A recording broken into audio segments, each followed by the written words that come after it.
Sounds like we're live. There we go. All right. We are live. Welcome to the live stream where we do it live. I'm Tony D. Tony DiGerolamo, author of the Pineys, books 1 through 18, and this is my sidekick, Joan of Arc, my dog. Hi, say hi, Joan.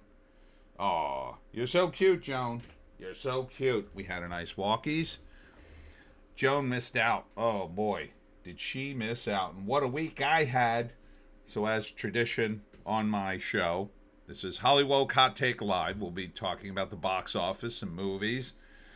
As tradition on my show, I will tell you about my week. All right, so what did I do this week? I had a pretty busy week. Last weekend, as you know, I did the Cranberry Fest. Tuesday, where the hell did I go? I can't read my own damn handwriting. I went to a lot of, you know what? I think it's still on my schedule. I haven't updated it.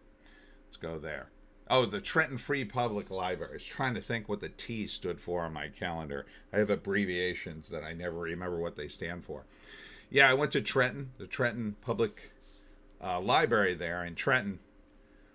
And everybody I knew told me, oh, Trenton, that's a rough neighborhood. And they all got me paranoid. Now, I didn't have any problems. And the librarians were like, it's not so bad. It's daytime. But even so, everybody telling me it was going to be bad in Trenton made me a little nervous. But I didn't have any problems, so I did my talk. That was Tuesday. Then Wednesday, I went to Laurel Bay Health and Rehabilitation in Keansburg. Man, that was a bit of a drive. But they were very nice. I did my talk there. Then on Thursday, I did 2 events. I went to St. Mary's Center in Cherry Hill again. They have 2 facilities there. So I went to the second facility and I did my talk. And then afterwards, I went to the Waterford Library for a 6 p.m. talk in Acco, home of the Acco Ghost. If you do not know the Acco Ghost, he was a child who got a basketball for Christmas. It rolled out into the road. He got hit by a car, and now he haunts Burnt Mill Road in Acco. If you go to the road and flash your headlights 3 times and put your car keys on the roof, he appears. So many of the locals tell me they've done that. And then Friday, I went to the CARPP breakfast, which was for retired police officers and law enforcement folks, and had a nice breakfast at Dino's Diner in Seaville. And they gave me this cool patch, and you can see it says Philadelphia Police and has the Grim Reaper on it. It's kind of badass. So thanks, guys. And then yesterday I went to Autumn Lands in historic Smithville in East Hampton, New Jersey. And that was a really nice day. The weather was beautiful. Thought it was going to be cold, but it was not. And I had a great day. The only... And then today I watched the Eagles trash the Giants. I'm not a football guy, but I was there rooting. My girlfriend's a big football fan of the Eagles. So I was there to support the team. And hey, baby, if you're listening, hope you're feeling better. She had a little tumble. And so you ever fall down kind of hard and then you feel sore for a few days? That's where she's at. I've done that. Hopefully she's recovering soon, but she wouldn't miss the game. No way. She's not going to miss the game. And so it was a pretty good game, and we had some food, and that was nice. But here's the big but. Pineys fans. This is a message for Pineys fans, and I'll repeat this in the Piney podcast. I'm driving to East Hampton, or back from it, one or the other, and I do a lot of thinking in the car because I'm in the car a lot. And it occurs to me, oh boy, this is the last week for the Copyright Office to get my paperwork back so I can upload book 19 onto Amazon. And I'm like, oh man, I hope the paperwork comes. It normally comes in about 3 weeks, and I haven't seen it. And I had applied on October 8th. So I was kind of hoping to get it. And then it just dawned on me right there in the car. And I said, oh, wait a minute. The Copyright Office is part of the government, and the government has shut down. And then I was like, oh no. Oh, no, no, no. There is no way I'm getting that copyright in time. And eventually I got home and I checked the Copyright Office website to ask what happens if the to the U.S. Copyright Office when the federal government shuts down. On October 1st, 2025, the federal government shut down for the first time since 2019. But what happens to the U.S. Copyright Office? Per a notice on its website, as of October 1st, the Copyright Office will be closed and therefore unable to update the information on its website, respond to inquiries, or process transactions. However, the electronic Copyright Office, which is the one that I use, and I was like, okay, maybe I got a chance here, system remains in operation so that users may file registration claims to secure the earliest possible effective date of registration, and recordation documents for the purpose of securing date of receipt. Incoming paper application submissions will also be date stamped. To be clear, because the Copyright Office is closed, it will be unable to otherwise process or review any of these applications or documentation until the federal government reopens. So I'm screwed. There's no way I'm going to get this paperwork back in time, because Amazon requires a copyright. So I'm going to call them on Monday, see if there's any way around it. Perhaps a promise of an impending copyright will be enough for them. I mean, technically, my book is already copywritten. If you don't know already, the moment you sort of show it to people, or, it's instantly copyrighted as soon as you write copyright in the year, and it's copywritten.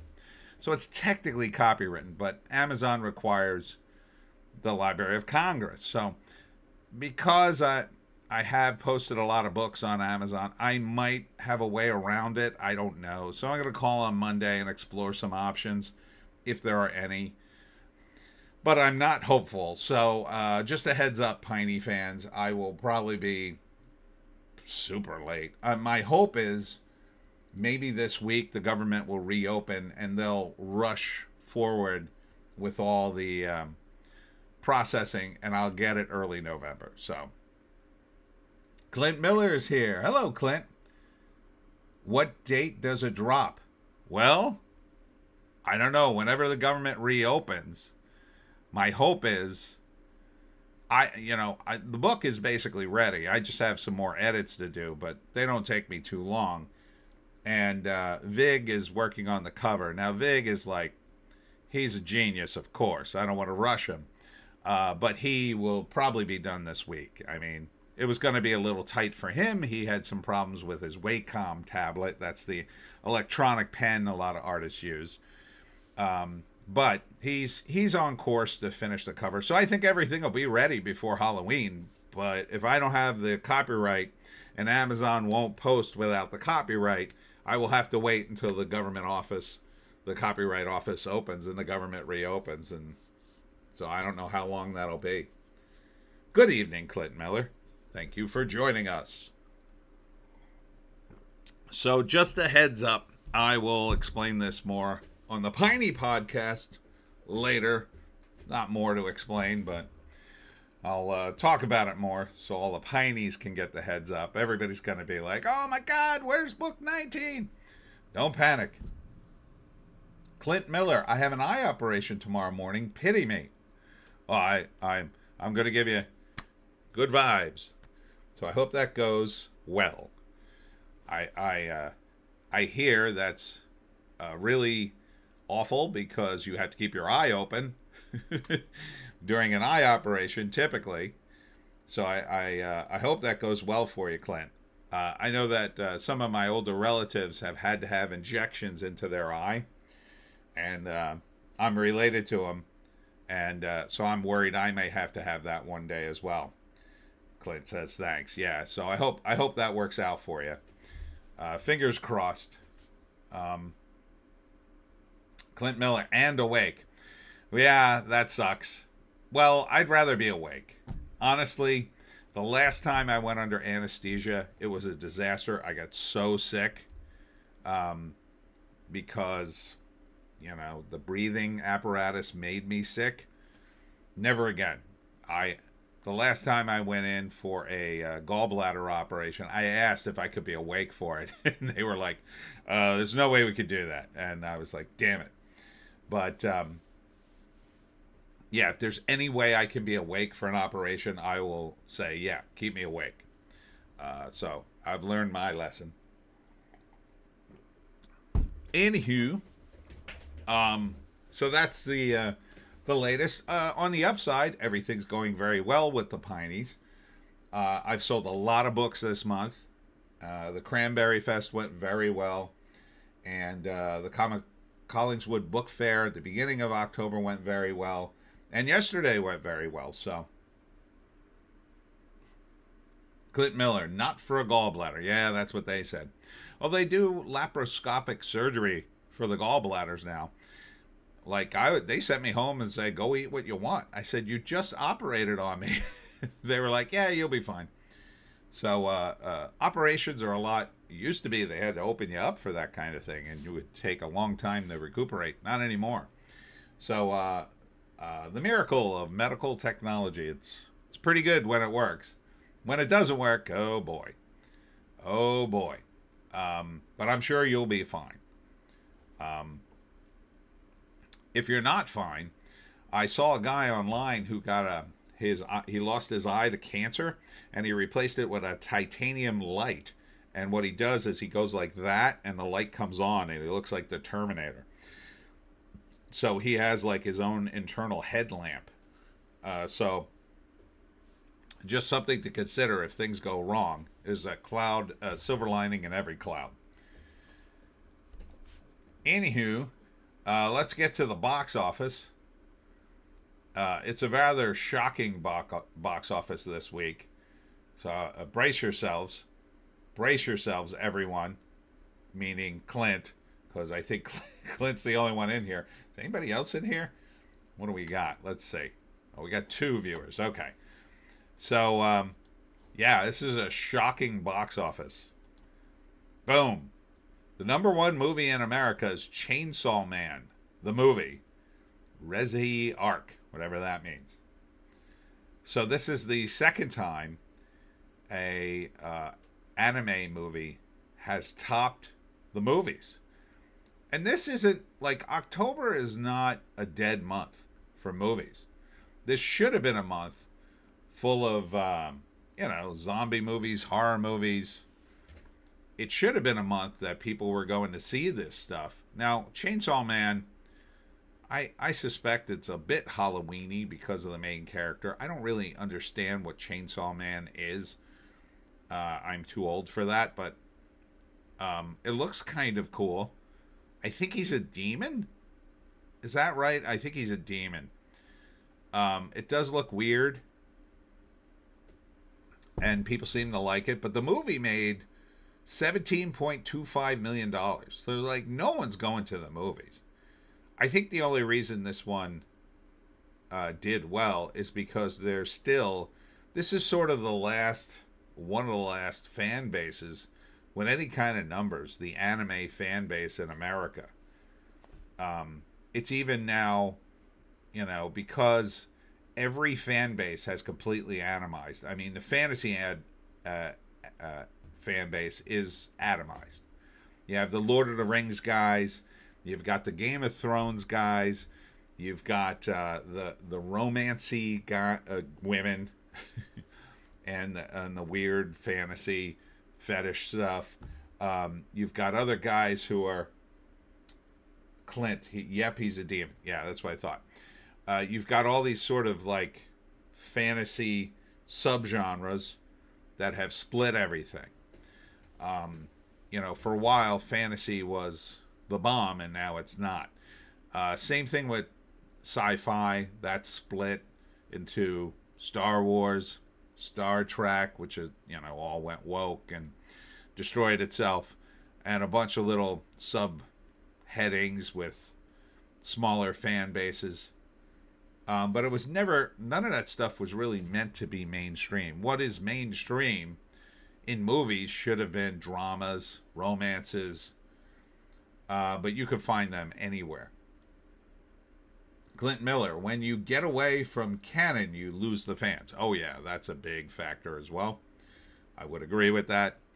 The canon is especially important in fantasy and sci-fi because you're talking about there's still a large percentage of nerds. Yeah, there's a lot of normies in that mix, but the nerds, and even the normies, do want canon.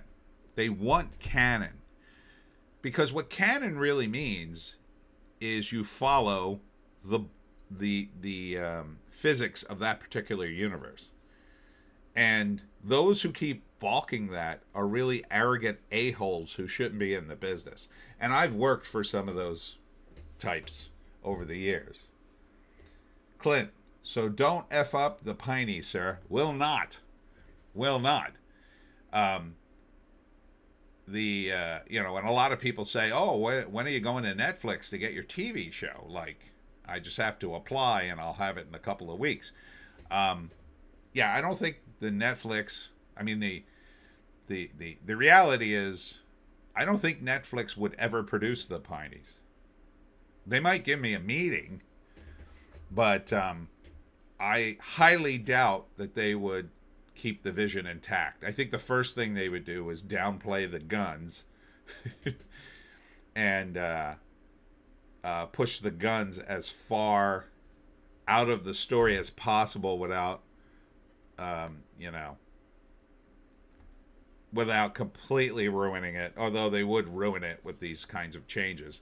The next thing they would want is, of course, a more inclusive cast, and that would immediately derail everything. Those two factors would just blow the whole series wide open, and it would F it up. And then any other changes would screw it up too.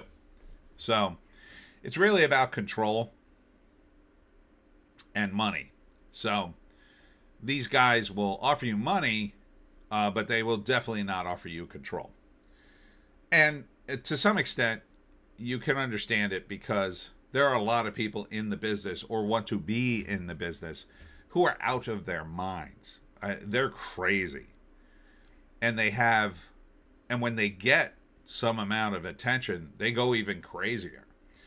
And they think suddenly they're like King Louis XIV and they can make all sorts of outrageous demands and get paid like a French monarch. You have to convince them that you're professional enough that you're willing to work with them, but hold the line on the stuff that needs to be held.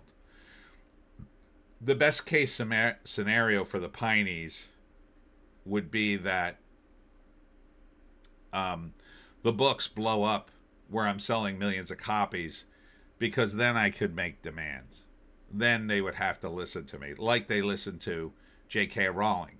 The only reason, I'm not saying it's the only reason, but a large reason why J.K. Rowling got the kind of deal she got and got to call some of the shots was because her books sold so well. These guys were tripping over themselves trying to get the rights to make the movies. They knew it would be a billion-dollar franchise. They just knew. So if I could get to that point, to a large extent, it'll be easy. I'll just send in my agents and make my demands, and then they'll say yay or nay. And if they want to make the money, they'll say yay. Simple as. But if you're trying to get in and you're trying to convince them it is a billion-dollar franchise, that's a different story. Because then they sit in a catbird seat and they say, well, we don't need you. We have other book series that are just as valid that we could do. You're saying it's a billion-dollar franchise, but how do we know that? We won't know that until we make it, and we feel we have to make it a certain way. So it's always been a battle against the suits. The second best scenario would be that there would be somebody at a place like Netflix or the studio, a studio head with real power, who ideally was from South Jersey and knew about the Jersey Devil and then read the book series and championed it. And then the doors would just fly open, hopefully. And then hopefully I could convince them that I wasn't crazy, and that they would listen to my suggestions and say, no, no, you have to do the books exactly as they are written. And then they would. I mean, that would be ideal. But, there have been many cases in which you get creative people together and someone just comes in and says, oh, no, I'm going to do it my way. And then that clashes against the creator or another director or another actor or whatever. And they don't want that, because that could be a disaster. You need to have one guy in charge. One guy has to be able to say yay or nay. Or you have like three guys, and then they make an agreement that two can overrule the one. But I wouldn't want that either. Ideally, what I would want is to be the guy to say yay or nay on everything. Casting, the look, the feel, the music, all that stuff. Indie Phantom. Saw Good Boy and loved the dog, even though it apparently took hundreds of days to get those takes. I can imagine. Imagine working with Joan. Oh, boy. Right, Joan? Oh, she's sleeping. Yeah, it was I thought Good Boy was a really good movie. It was very different. I said this in my review. It was like I couldn't stop worrying about the dog. I'm just watching the movie going, they better not do anything to this dog. Indie Phantom, one battle after another. My friend treated me to IMAX and lunch. One battle after another in IMAX. There were some laughs, but it was pretty suck, and the female cast is super ugly. Wow. One battle after another in IMAX. Why? Why waste the technology in IMAX? Doesn't seem like the kind of movie that needs IMAX. Like the Marvel movies are IMAX movies to me, or Star Wars or something like that. Something big, huge with lots of effects. Clint. Good evening, Indie Phantom. Indie Phantom, I loved the look of Good Boy. 3 out of 5 stars. I liked it too. I just loved the dog. I also loved the ghost dog. He was great. I love that it was kind of like structured after a typical human ghost movie. And there's always, or sometimes in a ghost movie with humans, you'll meet the ghost that gives you the clue of something, and they sort of did that with Good Boy, and that was really nice. JEC is here. Hi, hi, hi. At the cottage this weekend, hanging out with family. Welcome. I see you got your full name in the chat. Changed your name. James Edward Claude. Did I say that right? I hope you're having a nice weekend with the fam. Is it a holiday where you are? Or it's just a random weekend, I suppose. Yeah, so Good Boy, highly recommend. It's a very different movie experience, and it's nice and short. But yeah, would not recommend what's going on in most movie theaters today, though, because again, guys who just arrived, Chainsaw Man is the #1 movie in America. 17.25 million. Indie Phantom, one battle was filmed in those old VistaVision cameras. There is an impressive car chase that lives you the POV big time in IMAX. Good evening, Clint. I heard the car chase was good. A lot of people said that. I kind of want to see it for the car chase. I'll wait till it drops on YouTube one day. You notice that on YouTube? They just take clips from movies and then post them. So I've been watching clips from various movies that I didn't really want to see the movie, but the fight scene sounded cool, so I just watched the fight scene. It's weird. It's weird to watch a movie or pieces of a movie like that, but That's the sort of attention span I have now. I just watch pieces of things. But yeah, regular movies are kind of dead. I mean, that anime is topping the box office. This is the second anime movie, and I mean, it shouldn't be a weak week. This is the week before Halloween. This should have been a relatively strong weekend, full of Halloween movies. Where is Hocus Pocus? Why aren't they dropping that again? Where is The Night Before Christmas? Why aren't they dropping that again? Where is, I don't know, a Halloween movie? I mean, Black Phone, I mean, it's kind of a Halloween movie, I guess, but really need a good monster movie. Black Phone 2, dropping from 1 to 2 this week, 13 million. 52% drop, not great. Felt it was a weak entry in general. Indie Phantom, stupid anime. Car chase is still overrated. Nothing like a good freaking chase. Oh, yeah. French Connection. That would be amazing in IMAX, but it wasn't shot. I don't know if the technology would transfer. Did Black Phone make any damn money? 80 million on a budget of 30 million. So yeah, kinda. Looks like it's gonna make some money. At least they didn't spend a lot of money. That makes sense. But I kind of don't like the premise of this one. You know, going back to the well just because the first one did good. But Ethan Hawke has to eat. Number 3, Regretting You. I don't even know what this movie is. From Paramount, $12.85 million. Where the hell did this thing come from? Regretting You. Morgan Grant and her daughter Clara explore what's left behind after a devastating accident reveals a shocking betrayal and forces them to confront family secrets, redefine love, and rediscover each other. Indie Phantom, I saw The Long Walk last week, better than expected and very short, but the ending underwhelms and they apparently changed the book's better ending. Yeah, my girlfriend saw it and she liked it, but she likes Stephen King. I'm not really a King fan. I mean, I liked Pet Sematary, the original one, and I read the book, and I liked Christine. The Long Walk doesn't sound like a 2-hour movie.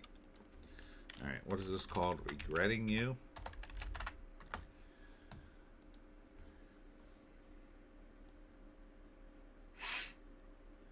Centers on the strained relationship between a young mother, Morgan Grant, and her teenage daughter, Clara, exacerbated by Morgan's husband's Chris' tragic death, forcing them to navigate life's challenges together. Sounds like a drama. Josh Boone is the director. Oh, it's a Colleen Hoover movie. The writers are Colleen Hoover and Susan McMartin. So the Colleen Hoover fans are getting in. Now, do I recognize any of the actresses?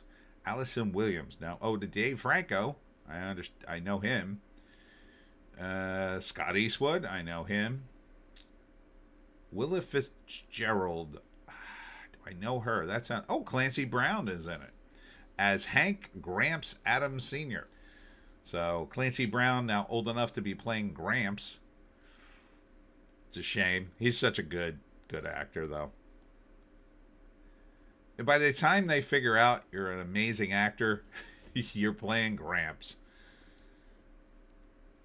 Indie Phantom. The French Connection chase is top tier, but Friedkin liked to top himself, and the car chase into Live and Die in L.A. and Jade kick my home theaters A. Best ever. You know, I don't know if I saw Live or Die in L.A. I may have. I don't know if I saw the whole thing. Jade, I definitely didn't see. I'll have to go back and see those. Put them on my list. But this Regretting You, I mean, this feels like February, a list of February movies. It's so low in terms of the box office. It's just sort of spread around. And the movie that should have been number one, and it's not, is number 4, Springsteen, Deliver Me from Nowhere. Only 9.1 million. That is low for that movie. Because look at the per theater gross. This thing's in the most theaters basically you could jam it into. 3,460 theaters. Chainsaw Man is in 450 less theaters, and it's double the per theater take. So the Chainsaw Man is filling seats, and Bruce Springsteen is not. Essentially, it's not really a boomer movie. It's more of a Gen X movie, I guess, for people who are fans of Bruce Springsteen. But I think he kind of torpedoed himself. If they had dropped this movie 20 years ago, I think it would have been an absolute smash. You drop this movie in 2006, it would have absolutely crushed the box office. Now, Springsteen is too old. He probably shouldn't be touring. He should have retired. And he said a bunch of woke, TDS kind of things, in my opinion. So, and I don't mean that the movie failed just because of his politics, but that doesn't help. It kind of turns people off. At least half the audience is going to probably know he hates Trump and he said a bunch of public things about him. So half his fans are like, yeah, I'm not going to go to the movie. I mean, because even if you're a fan, like I'm a big fan of the Rolling Stones, but I haven't seen their movies.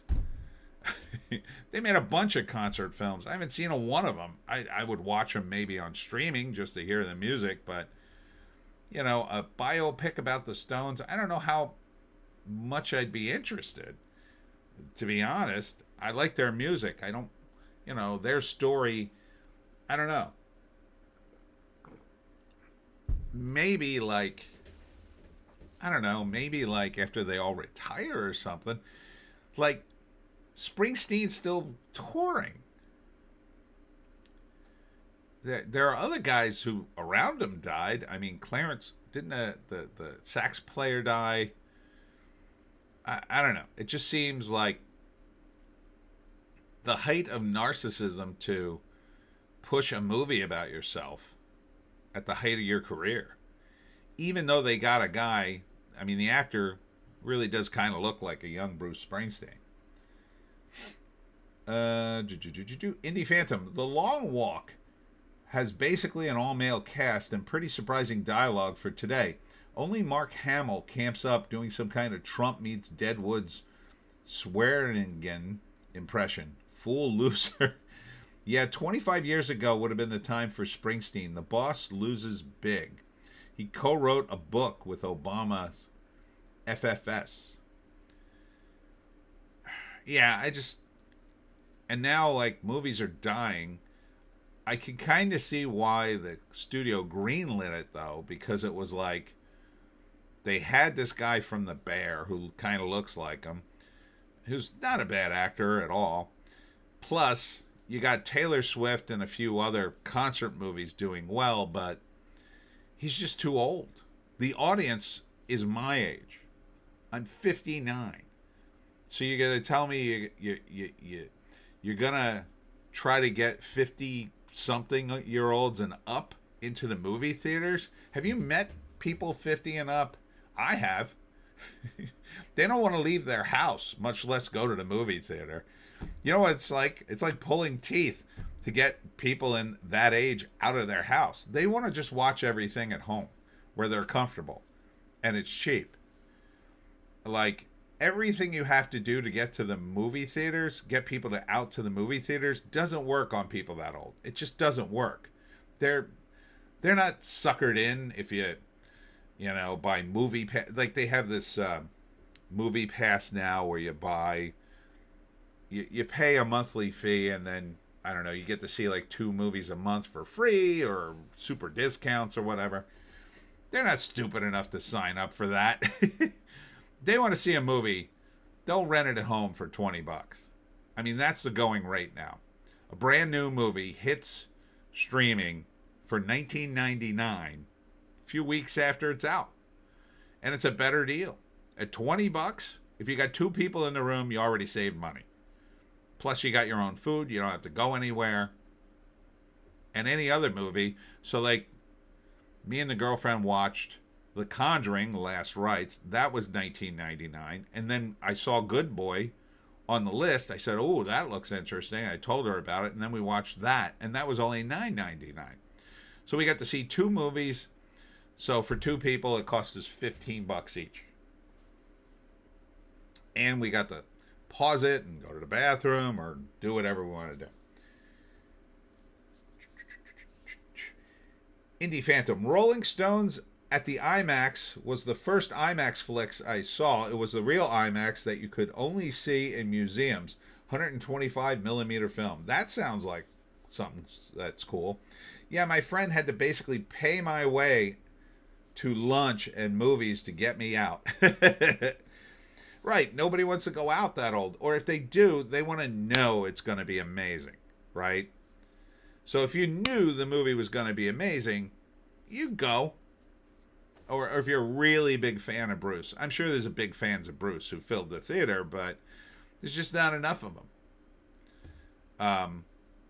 A lot of the people who are going to see this probably already saw Bruce in concert when he was young. Probably already know that era pretty well. And they'll just wait until it hits streaming and they'll watch it at home. So, like, maybe if you made this on the cheap somehow, but I doubt it's cheap to make. So it made 9.1 million, 16 million worldwide. Yeah, we don't have the budget.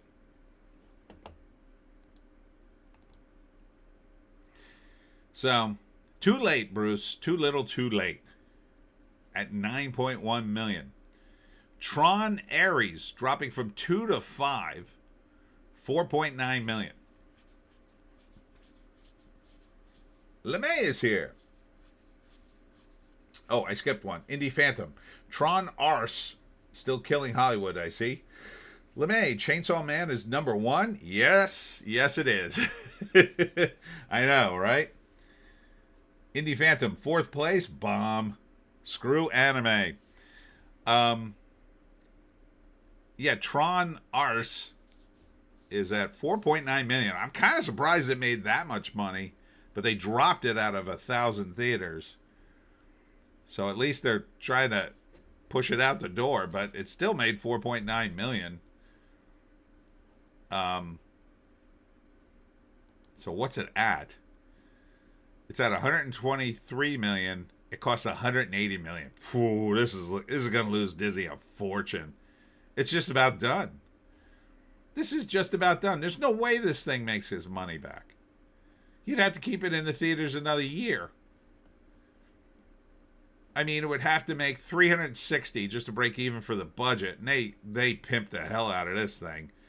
So, add another 90 million. It's got to make like 450 million minimum. It's not even going to come close to that. This thing is cooked. Next week it does 2 million. The week after 1 million, and then it's gone. Essentially. This will probably run 8 weeks, for what that's worth. This is a total rental. Tron Ares, as soon as you heard about it. Number 6, dropping from 3, is Good Fortune. In its second week, dropped by exactly 50%, but it didn't actually make a whole hell of a lot of money in its opening, so it's at 3.1 million, and that's half, so it made 6 million last week.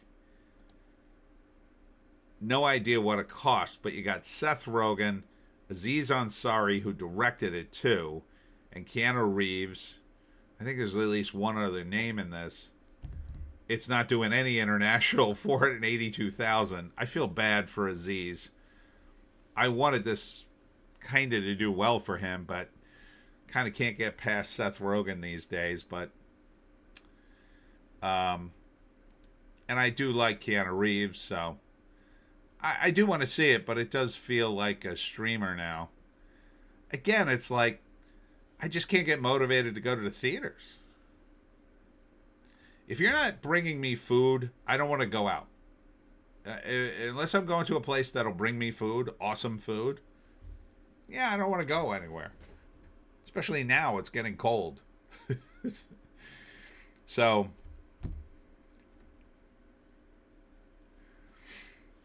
yeah, I mean, the audience for a Keanu Reeves and Seth Rogen comedy, they're going to be like in their 30s and 40s.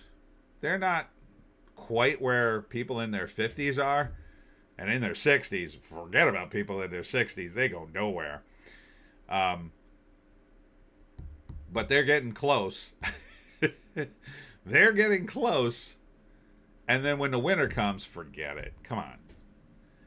As soon as they see something like, oh, do I have to go see that, or should I wait until it's on streaming? Oh, it'll be on streaming in a week. I'll wait. Streaming is killing the movie industry. The only reason to go see Chainsaw Man is because they normally don't play those in theaters. It's kind of a novelty for the weebs, I would say. And then, it's like a little mini anime con when you go. I'm sure you're seeing your friends. So, I think, again, they need to do something. Offering me some sort of pass for the month, yeah, I'm not down with that. Offer me a movie for like next to nothing and free popcorn, and then we'll talk. Seriously. Like, if you told me Tron Ares was $5 and I get free popcorn, all I can eat, I'd probably go see it. Even now. As terrible as it is, for $5, I'd go see it.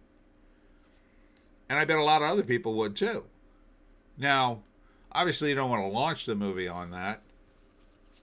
You want to see if it'll do any good, but now that you know it sucks.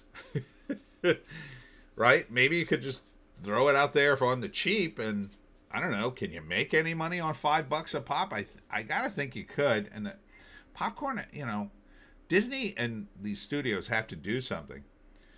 Indie Phantom, streaming is ideal for my lazy ass.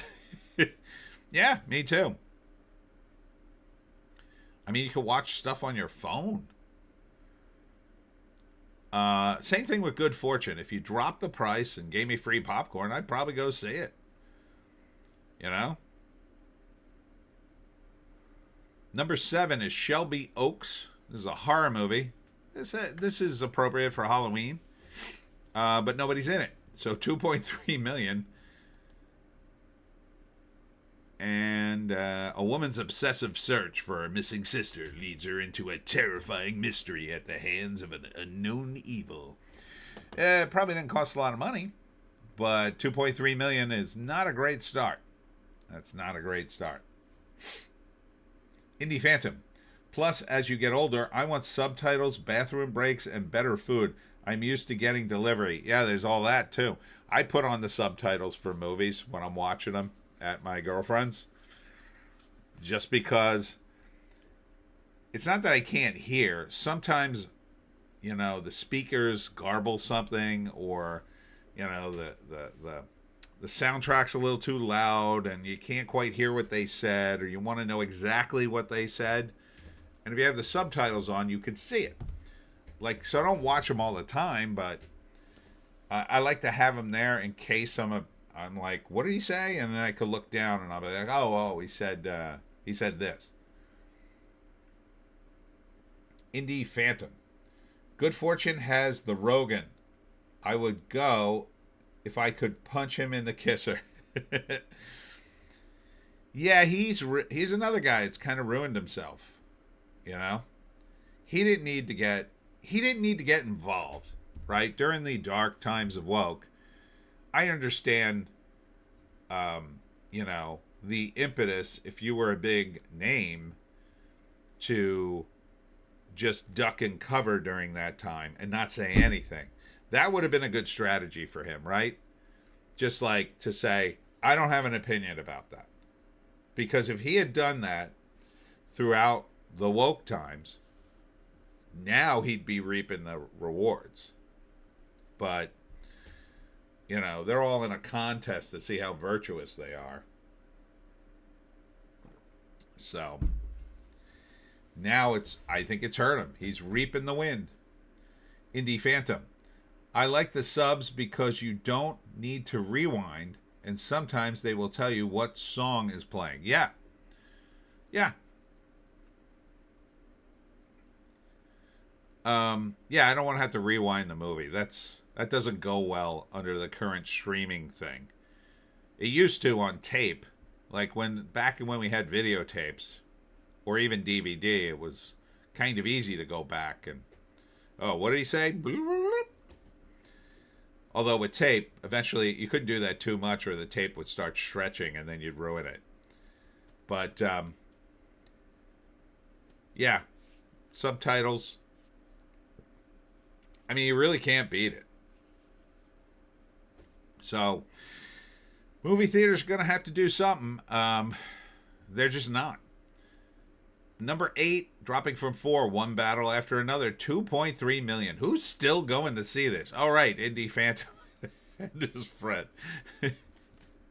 In its 5th week, it's done 179 on a budget of 140 million. So, really, you need to be at 280 plus 70. He needs to be at 350.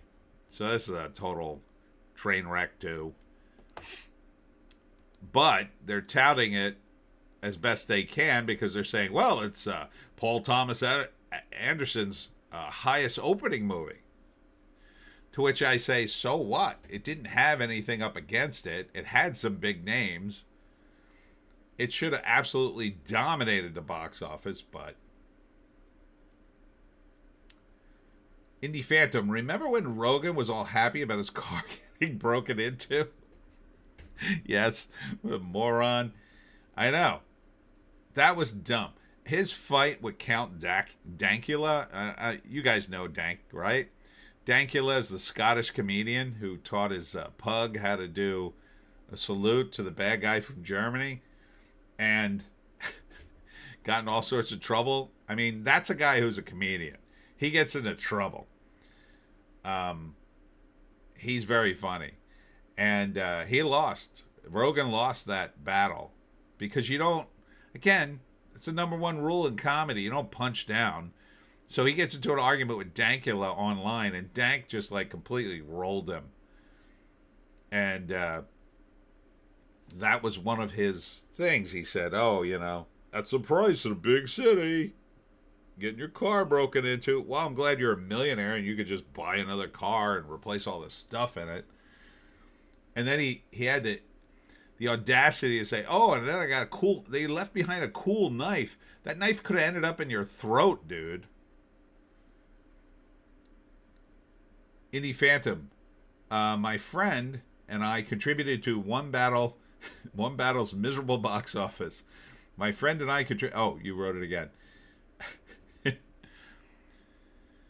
Yeah, so number 9 is Roofman, dropping from 5. Again, this movie looks fairly watchable, but I would just wait for streaming.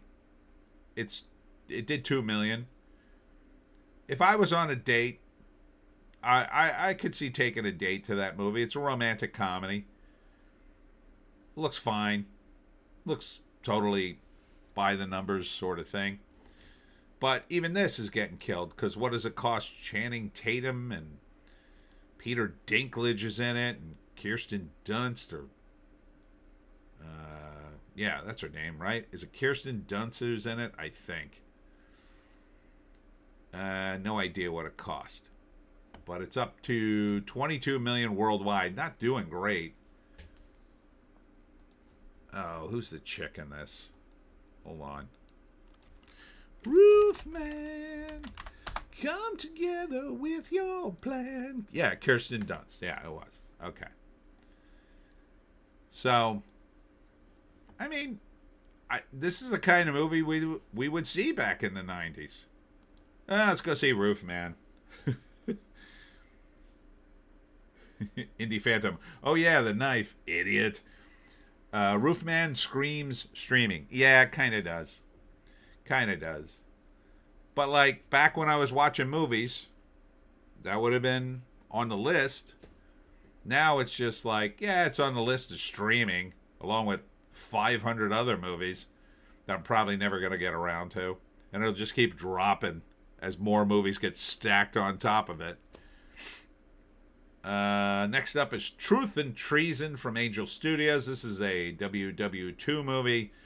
Just shy of 1 million in its second week, but dropped 64%. There's really no need for another movie about that war. There's just not. I mean, unless you got a really new angle. There's been a couple. Sisu. Oh man, I can't wait to see the sequel to Sisu. That looks badass. Sisu was amazing. But it's rare. I mean, you really got to kick up your game if you're going to do a WW2 flick. Indie Phantom, terrible poster for Roofman. Well, I guess they think, Channing Tatum's fans will go see it. All the ladies will go see it. But it's really more of a date movie because it's a romantic comedy. Kind of pathetic to go see one by yourself. But it should do well in, like, hotels and on streaming. It should probably do okay.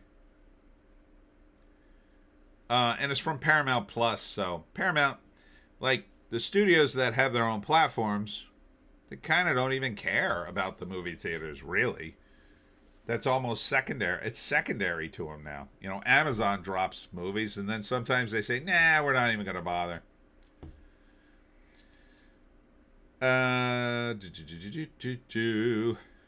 True. Oh, we did that one. The Conjuring: Last Rites, dropping from 8 to 11. 730,000 in its 8th week, going out of theaters. Did this finally make money? I think it did. Yeah, 486 million. For that kind of money, for 55 million, oh, that's money in the bank. For that kind of money, I'm surprised they're not teeing up a 5th movie. But it was fine. I saw it. Kind of by the numbers horror film with a little bit of horror from every sort of classification of horror. There's a little bit of exorcism. There's a little bit of ghost stuff. There's, psychics. Overall, I wouldn't recommend it. Like if somebody said, "Oh, should I see The Conjuring, Last Rites?" I'd just be like, "Well, you could. You could also do a lot of things." Indie Phantom, Roofman is doing well in hotels. Yeah.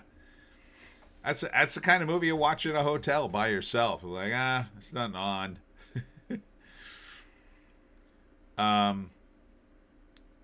Conjuring's kind of like that too. It was fine. I enjoyed it enough, I guess. I didn't see the first 3 movies. And it felt like there were a lot of payoffs that probably went over my head, but there was like callbacks to Annabelle and the Nun movie, the Evil Nun movie. But overall, I wouldn't even recommend it, but I guess you could say it was okay. I much preferred Good Boy because it was very different, and it was a very different experience. Because I was just very worried about that dog. For the whole movie, I'm just like, oh God, are they going to do something to this dog? Oh no. There's a couple of scenes where the dog is fighting an evil entity, and I'm just like, oh God. Don't hurt the dog. I will write a nasty email to somebody if that dog dies at the end of this thing. That's what I was saying the whole movie. But The Conjuring: Last Rites, I was just kind of like, yeah, it's a horror movie. Indie Phantom, Conjuring sucks, in my opinion. It's just, it's just sort of there. It's kind of limited by the fact that it's based on a true story. Although I'm sure they took liberties with it, but like they're kind of stuck with it. Like it would make probably an okay series. You follow the Warrens as they help people who are possessed and whatnot. Didn't quite explain why the Warrens are able to do this, but Indie Phantom, Good Boy, much better. I agree. Number 12 is Gabby Gabby's Dollhouse, the movie. Don't care. 700K. Boy. It's still in a lot of theaters, though. Oh, my God. Premiering at number 13, Begonia from, what is this? Yorgos Lanthimos.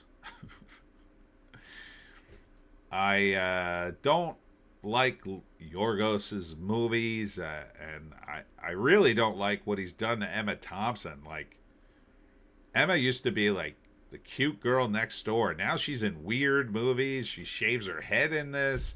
Another movie, she was a feminist Frankenstein. Like, I don't like these. The whole thing, his whole deal turns me off. Indie Phantom, don't give them ideas, Tony. Oh, that's exactly what they need. And this, I'm glad this movie failed. And like Yorgos announced, he's taking some time off. Yeah, when your worldwide box office 1.3 million and you got Emma Stone and Jesse Plemons starring, yeah, I think it's time for you to take some time off and never come back to movies again. Because that is low, baby. There's no way they're going to tell me the budget. No. Because there's no way it's 1.3 million. This movie's got to be, I say minimum it's 30 million. So there's no way this thing makes money. No way. So the whole thing, all his movies feel like a, the movie studio's version of what an artist should be. It's weird for, that other movie he made. What the hell was it called? I don't know. I don't care. I just don't, everything about his movies, as soon as I see the trailer, I just go, no. Indie Phantom, Emma Stone, not cute now, really. Yeah. Yeah, like you put Emma Stone in some hot outfits. I was like, You shave her head? She's not that great of an actress. And like the characters they gave her, they're like too self-important and arrogant. Indie Phantom, never heard of it. Yeah, I did a trailer thing on it. It looks bad. Number 14 is Demon Slayer Kimetsu no Yaiba, the movie, Infinity Castle, starring not Chainsaw Man, but some other character with funky eyes and weird hair, and it's from Japan, and it's anime, so we hope you enjoy it, and here's the movie. Like, Jesus. Can we have a 5-word limit on the title of movies, please? Indie Phantom, Kinds of Kindness, probably. Yeah, that's the movie I'm thinking of. So, the Demon Slayer thing, still rocking it in its 7th week, 625K. Then there's Blue Moon in its 2nd week. It's an art house film, so Sony dropped it in 680 more theaters. It actually looks mildly interesting because Ethan Hawke is playing kind of a nebbish guy, which is different for him. But it also screams streaming.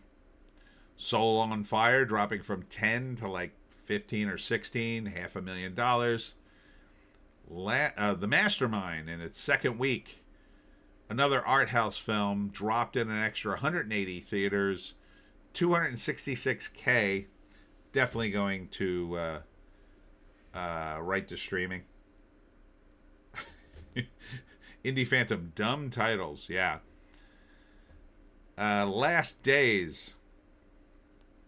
I think I saw the trailer for this. Vertical Entertainment, 160K. Not doing too well. Based on a true story, Justin Lin's Last Days follows 26-year-old John Allen Chow's journey to fulfill his life's mission. He embarks on a dangerous adventure across the globe to share his faith with the isolated tribe of North Sentinel Island, while a detective from the Andaman Islands races to stop him before he does harm to himself or the tribe. Yeah, I did see this one. This is the dude who tried to contact that lost tribe that they leave on an island and try to leave them untouched, but he decided to push his religion on them, and I think they kill him.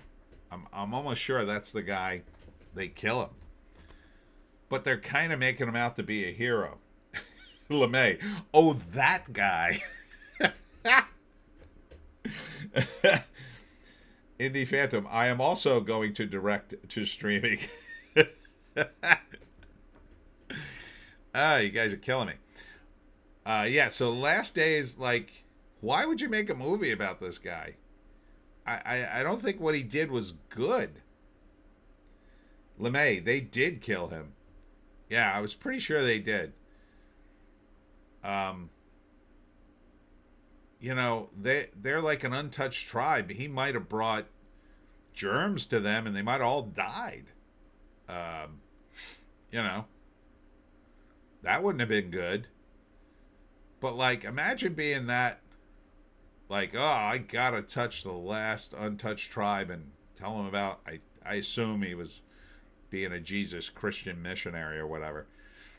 And look, I have nothing against Christians and people who are religious, but leave people alone. Don't push your religion on people. It's fine to say, oh, I'm Christian. If you want to learn more about it, here's a pamphlet. But, you know, like, I'm at events, and every once in a while, one of the Bible thumpers will come up to me and give me a pitch and give me something. And I'm just like, dude, I'm at work. I'm at work. I'm trying to sell my books. I'm not here to hear you preach. And it's a wrong approach. It's the absolute wrong approach. I'll tell you the right approach. I was in a Walgreens, and I'm standing in line to buy whatever the stupid thing I was buying. And the guy ahead of me, we were waiting, I forget why, and we were just making small talk. And he's at some point said, oh, yeah, I just joined this great new church. I'm having a good time. It's really sort of pulled my life together. And I thought he was going to give me the pitch, but he didn't. He was just telling me, you know, sort of his deal. I guess that was his pitch, but he was very subtle about it. So he didn't invite me to church or anything like that. He was just saying how much he enjoyed church. And I thought, oh.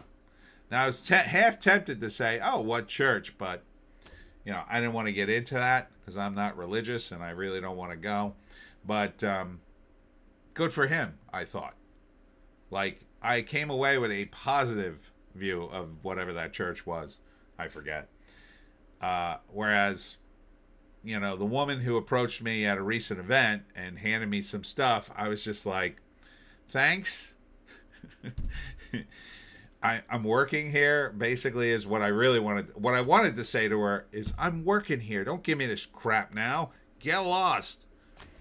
But I didn't say that because I didn't want to look like an a-hole in front of everybody. So I took the stuff and say, thanks. And I put it in my box of stuff, and she left. Fortunately, she didn't try to engage, because then I would have been forced to say, listen, you have to leave. But so I don't like this guy. I don't think he should have done that. You know, they were trying to keep these people, you know, the last untouched tribe of humans. Maybe we'll need them. Maybe the aliens will come and wipe out everybody else. They'll say, oh, no, you're all contaminated. Oh, except these guys on the island. Those we'll keep. And then humanity is saved. Or maybe the guys on the island, they'll have some sort of, I don't know, resistance to things because they don't have modern conveniences. Either way, I think it was wrong for him to go to that island. So I wouldn't have made a movie about him. After that, If I Had Legs, I'd Kick You. Another terrible title. It's kind of supposed to be a comedy, I guess. 152K. The Long Walk, 124K in its 7th week. Did this thing make any money? I think it did, because it didn't cost a lot of money. $48 million on a $20 million thing. So it would have been 40 and 50. Yeah, it's breaking even, basically. Good Boy. I wish this thing made money. It kind of didn't. 7.3 million. It might have made money, you know, because I don't think this cost a lot of money to make. But 7.3 million. I mean, there were only 4 people in the movie. Maybe 3. One of them, the hunter, may have been the lead guy in a ghillie suit. So I would like to think it made money. He's entering, by the way. The dog is the main character. And the maker of the film, and it's his dog, Indy. He's entering Indy in for the Oscars because apparently they have a category for animals. So I think he has a shot at it. Indy does. Because there's never a lot of entries for it. So at the very least, I think he'll get a nomination. And he might even win, which would be cool. So yeah, it's out now on streaming, only $10. Bad Guys 2, 107K, going out of theaters. It was just an accident. This one I really do want to see. It's in its second week, but they put it in 8 more theaters, but it's only in 11 theaters. This is an Iranian kind of drama, and it looks cool. The Strangers Chapter 2, 70K. Don't care about that movie. Go away.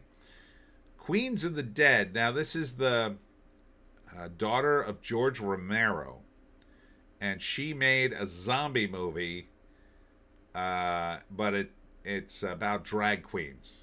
Now, I like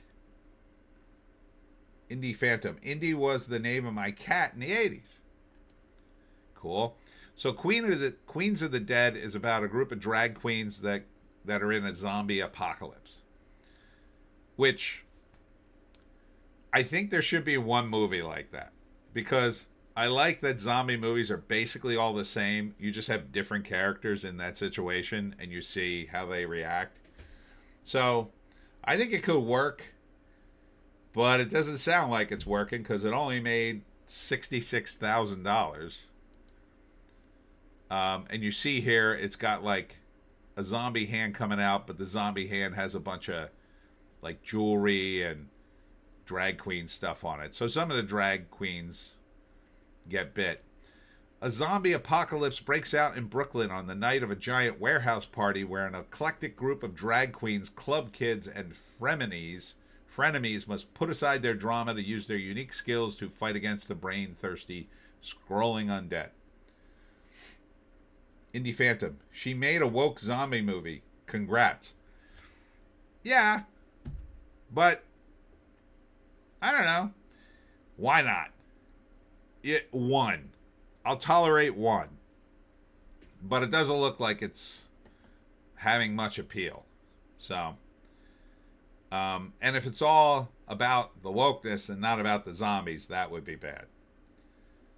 So, it's not doing well at all. I would imagine this thing cost at least a few million, and at 66K, yeah, it's not going anywhere. I don't think. Casper is somehow still in theaters, if you want to see it, from Universal back in the day.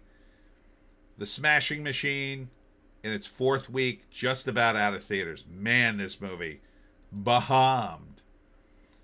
$19 million. No idea what the budget is, but I would clock it around 30 or 40 at least. It's done. It's cooked. Orwell 2 plus 2 equals 5. 25K in 40 theaters. Mistress Dispeller. No idea what this is.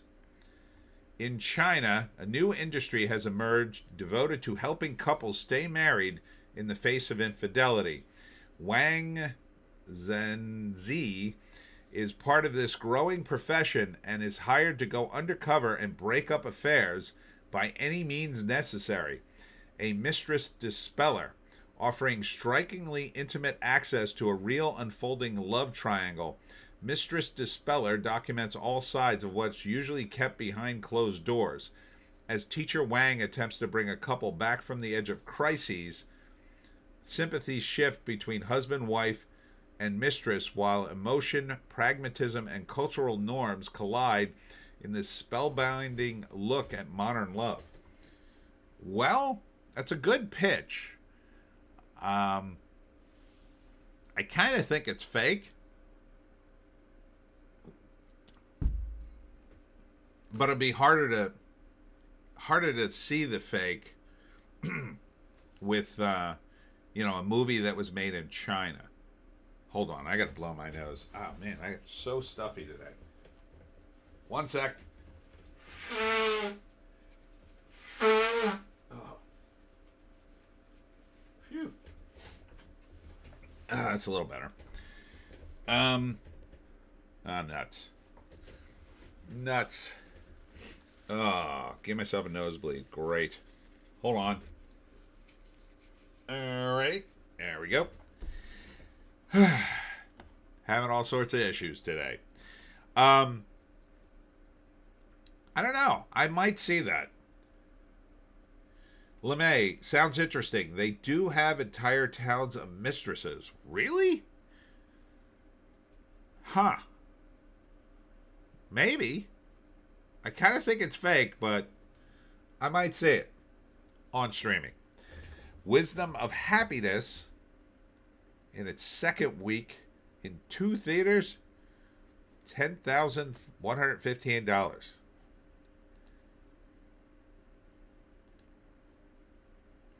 Wisdom of Happiness shows us a timeless truth. Happiness is still possible even in the midst of chaos and uncertainty. This powerful message of hope is delivered as a personal audience with one of the greatest living thinkers, Nobel Peace Prize winner Tenzin Gyatso, known to billions around the world as the Dalai Lama, speaking as a member of our single global community. All right, I'm done. I'm not going to read this whole thing. It sounds like the WEF made this damn movie. Urchin. Oh, I saw that trailer. Yeah, it looks like a drama. It doesn't look great. $7,862. And The Man Who Saves the World? Question mark. Resurrection, Indigenous Prophecies and Adventures Around the Globe. This is the story of Patrick McCullen, a spiritual leader and peace advocate, as he finds himself at the very center of an ancient prophecy who could decide the fate of our planet. Pulled into McCullen's world, director Gabe Polsky brings us across continents on a spiritual journey. And no thanks. $4,088. It made $29,000. This movie's done. It dropped 75%. All right, that's it. $72 million. That's slightly better than last week for the weekend. Whew. Still bad though. You can't crack $100 million near Halloween, the week before Halloween. Hold on. Oh man, I gotta turn around. Oh. Whew. I think that stopped. I think it stopped. I may have to grab a tissue. So yeah. This is the movies. I mean, is there anything on here you would see? Other than Good Boy, which I already saw. The Mastermind, maybe. That's about it, really. And that Mistress Dispeller. So those would be like the only 2 movies I haven't seen I'd be sort of interested in. I don't want to see Black Phone 2. I didn't see the first one. And now I'm kind of turned off by the fact that they even did a sequel. The first one sounded kind of cool, but now that they've done the second one and introduced supernatural stuff, I'm kind of like, eh. Chainsaw Man, I might go see just to see what all the fuss is about. Like I saw the Minecraft movie, which was like pretty watchable. But yeah. Abysmal.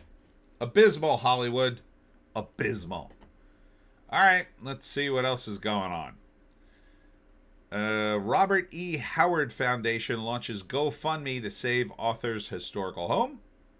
So, if you're a fan of Robert E. Howard and his many, many creations, they're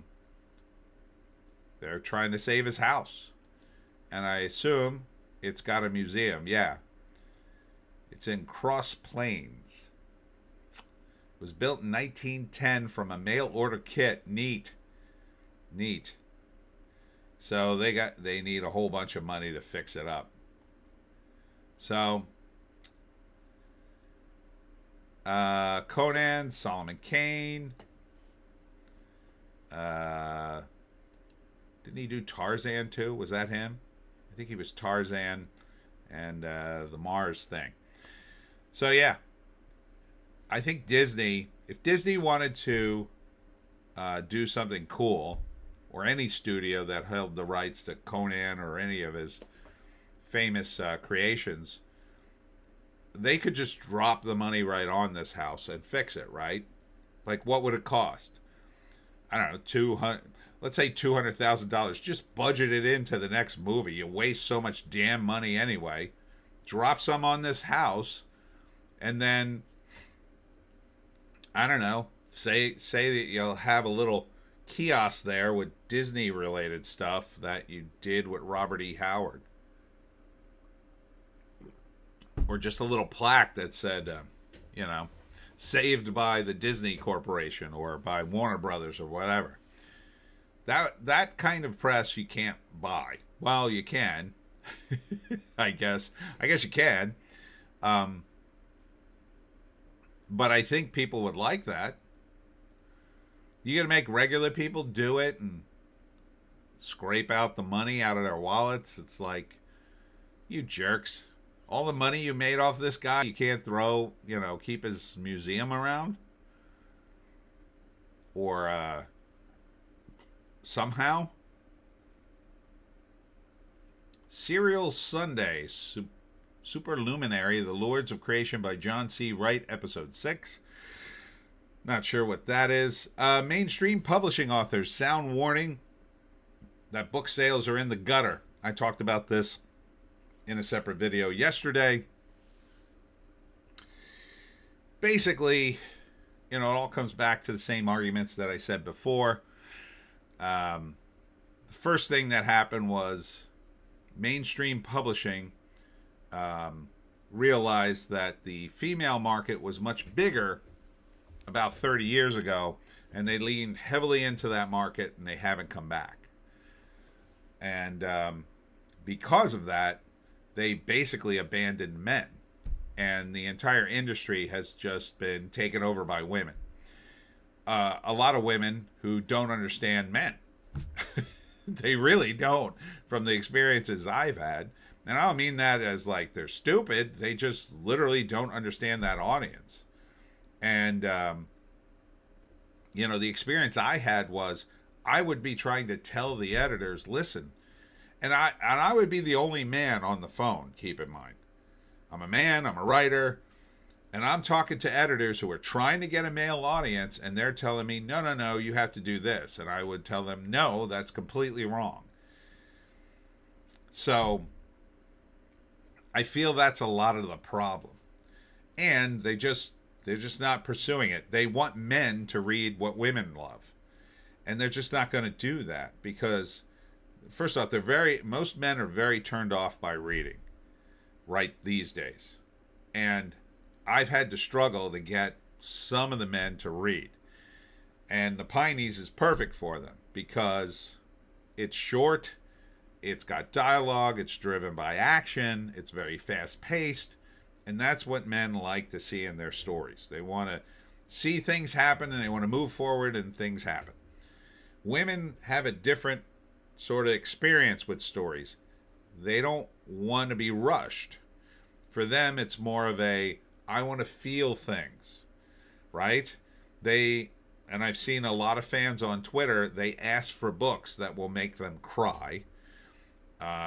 They also want a big wind-up. They love pages and pages of descriptions of clothes and decoration and things. Men don't like that. So that's too much for them. They want a lot of flowery language, typically. That's not every woman. I have a lot of female fans. I'm not knocking them. Because women do like a change of pace too, and they tend to read a lot of books. But a lot of the women who read my books say, oh, my son would love this, or my uncle, or my husband, or whatever. And they're right, because it's kind of going to be more their speed. But they like it, I think, more, my books, as more of a change of pace from the normal stuff they read.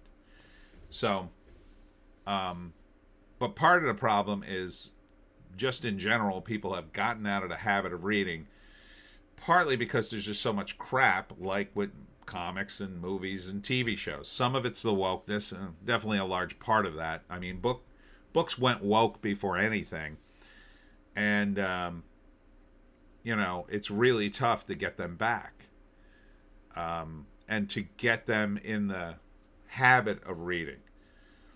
Because, it's something that it takes time. I mean, you need spare time and you need the desire to do it. And if you just don't have that desire because either you've been disappointed in the offerings, or they just don't speak to you, or you're out of the habit for years, it's really the older guys, forget it. They're just so, once you get old, you kind of get set in your ways.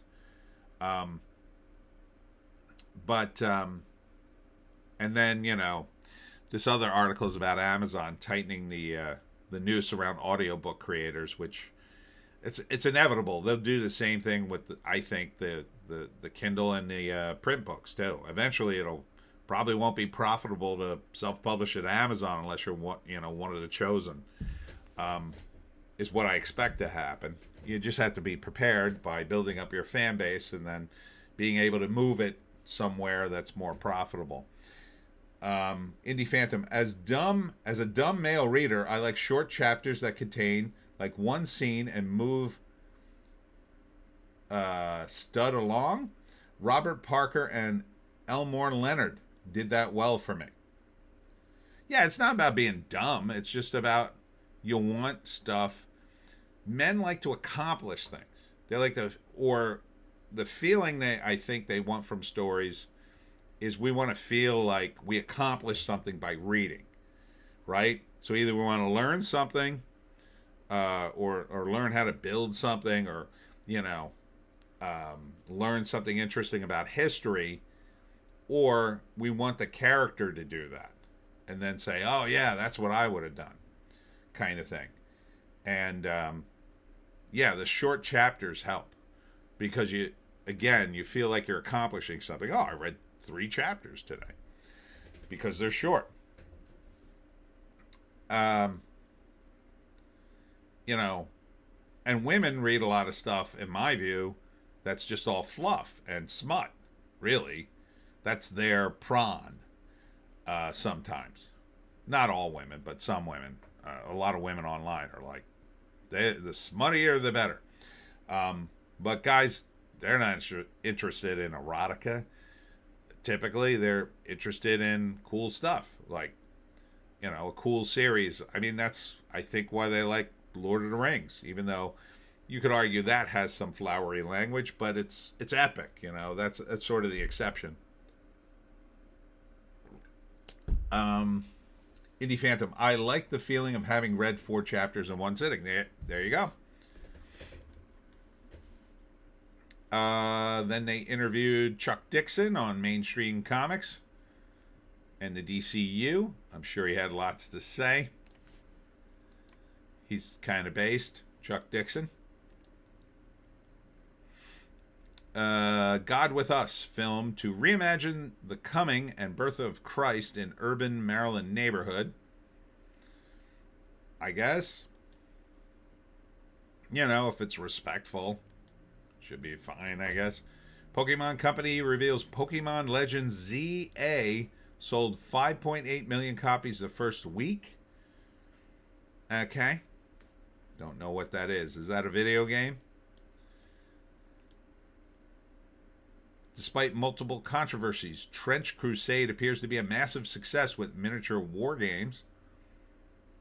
All right.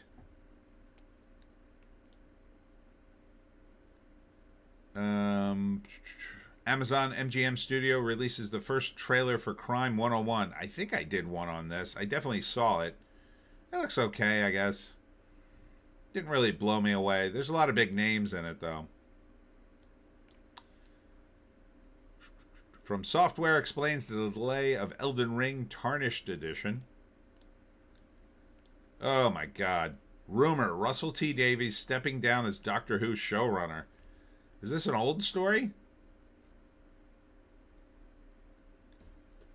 Yeah, I'd assume.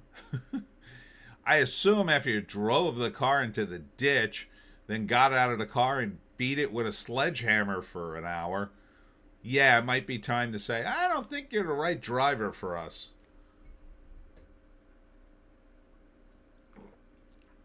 There should be some sort of award given to a guy. I mean, like, there's been a lot of woke, wokeifying of franchises, but Doctor Who takes the cake.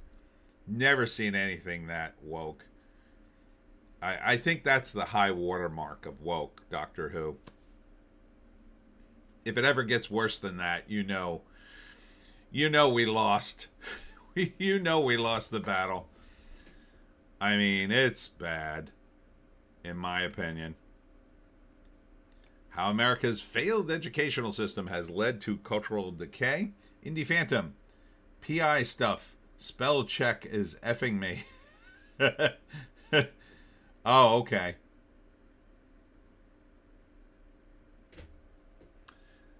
Yeah. America's failed education has led to a lot of terrible things. Mainly, I mean, even when I went to school, I realize now that most of my education was BS. The 80s were still a time where you could still learn stuff if you really wanted to. Like, it was there. You just had to actually want to learn it. So I did have a few teachers that snuck in some stuff that was useful. So I had one of the best courses I ever had was I think it was in junior high. We had one semester called Consumerism, which taught you how to balance a checkbook, how you were going to pay the rent, getting a social security number, like all that kind of stuff. And it was super good. Indie Phantom, Star Trek and Doctor Who are crowning wokeness. Yes. It's terrible.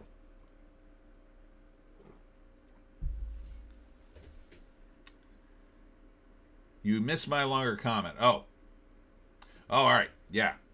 Indie Phantom, I would like some sex or tease in a book, but not detailed or drawn out. Just say she had huge tatas and move along to the next scene. Pym stuff was great for that. Oh, yeah. Then the spell check will make sense. Ah. Yeah, I tried to tell some female editors I worked for that I was ghostwriting for that very thing, and they just didn't get it. Consumerism sounds practical. It really was. It really helped me.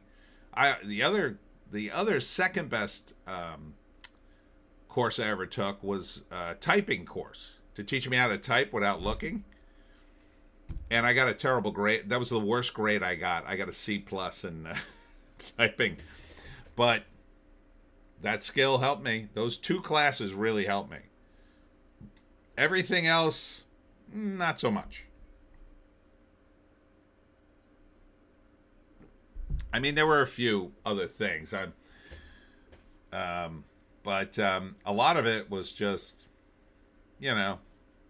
taking a test and regurgitating what I had read. Johnny Depp to star as Ebenezer Scrooge, a new adaptation of A Christmas Carol. Unfortunately, some of the buzz about this is, it's a bold new direction for A Christmas Carol. So that sounds worrying. But maybe. I mean, Johnny is a really good actor. So, I don't know. Moving to Variety. Chainsaw Man revs up. Springsteen underwhelms. Yeah, if I was greenlighting movies right now, I would only greenlight movies that would have amazing pitches. Like stuff that you couldn't see on TV, stuff that you couldn't see on the internet. I would promise big stuff. Indie Phantom, typing was my favorite because it was a life skill. Yeah, it was really handy for me. I not only used it in my writing, but after I graduated high school, that was the era, the early 90s was the era of office temp jobs. Oh man, you could get an office temp job anywhere for a pretty decent rate.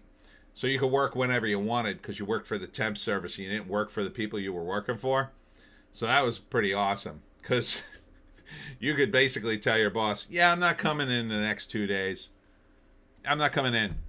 What? But what? What do you mean you're not coming in? Yeah, I'm taking 2 days off. I'm going to a thing. But the temp service will send somebody else. And then I'll be back. And they couldn't do anything. It was great. But yeah, I would promise big movies. I mean, Chainsaw Man would be that kind of movie. Obviously, that's kind of why it did well. But you would have to promise something like really big. You know, a pitch that would just sound awesome. And you would want to put the hottest girls imaginable in it. That would bring people back, I think. Topless girls would bring people back too. I say bring back topless girls in R-rated horror movies, and you'll start filling that theater a little bit. I think you will. Some boobage wouldn't hurt. It couldn't hurt the movie.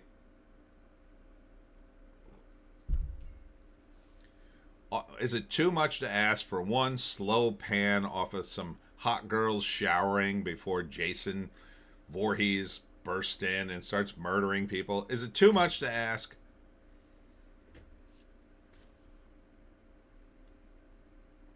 SNL's most legendary writer speaks. Jim Downey on what makes Trump jokes funny. Improvising that Jeffrey Epstein bit and the SNL sketch he still wants to make. So this is Jim Downey, and they're making a movie called Downey Wrote That about him. Now, he was on SNL for a long time, during some of the era when it was still funny, I guess. But, man, you want to talk about navel gazing? This is that kind of movie. I would never have greenlit this. Now, if Jim Downey said, oh, I want to make a movie about myself and all the stuff I wrote on SNL, I'd say to him, dude, write me a Kentucky Fried movie where you write all the sketches, and I'll put it in turnaround right now. I will cast it and make it. We'll make it for $20 million, and I want it to be the most outrageous comedy ever. And then I would say, no Trump jokes. Nothing political. But please have boobs in it and do the most outrageous comedy. And you got to I would put Matt Rife in it because he's a young comedian. I would say, let him write a couple of sketches. Get some young talent in. But I would rather have that than this. And I'm a big fan of SNL, or at least I was. This is almost a movie for me, and I still don't want to say it. Indie Phantom. Lots of nudity in the new horror film Bone Lake. Nice. Yeah, getting Bone Lake. Although I only saw the first 10 minutes of it so far. It was in theaters, but tanked. Huh. I want to say, didn't a Terrifier have some nudity or not? I know it had a lot of gore. Holy cow, the gore in that movie. Indie Phantom, love Amazon Women on the Moon. Better than KF movie. Yeah, or whatever you want to call it. They're cheap to make. You can throw in a celebrity here and there because they only have to be on the set for one sketch, and then you can advertise them. But you got to have, it's a young man's game, but I would give Downey, I'd rather have Downey make that movie than this movie. You want to make that sketch you still want to make? We'll make it for the movie. And if you only make it for $10-20 million, at least on streaming it'll be good content, and you can even hack up the sketches and put them on YouTube. So, yeah, I mean, Downey wrote that. Yeah, it's not a movie. You don't release that in theaters. What's the problem with Springsteen? Deliver Me from Nowhere? The problem is Nebraska is a bore.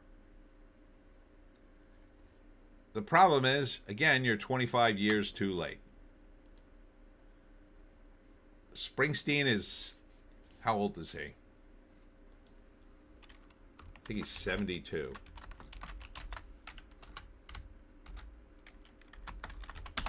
I believe. 49. He is 76. I stand corrected. He's approaching 80. He's closer to 80 than he is 70. Indie Phantom, first Terrifier had a big nudity kill, then the sequel's none at all. Oh, that's a ripoff. I mean, here's Sydney Sweeney. She's in a prime of her life. I mean, you put her cans naked in a movie, people are going to see those cans. I got to give props to Jennifer Lawrence. She did full frontal nudity for a comedy movie. And it's a pretty good movie, I got to say. What the hell was it called? No Hard Feelings. Yeah. It's not bad. I kind of like that movie. And that scene is freaking hilarious. The ending doesn't really deliver, but most of the movie's pretty solid.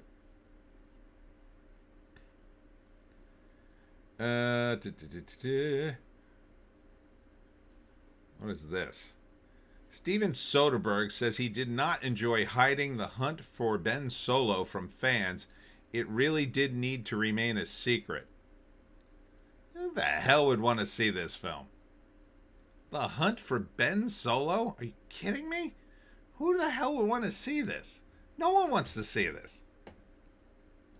No one. Not in my opinion. Not even with Adam Driver in the role. Not even with Sweeney's big tatas in it would I want to see The Hunt for Ben Solo. Who the hell cares about Ben Solo? We want to see Han Solo.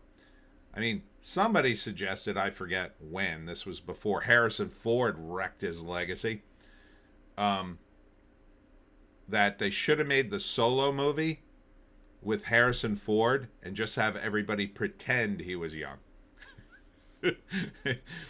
And I think that would have been probably the better way to make the movie, because that movie's awful. The Solo movie is so bad. So bad.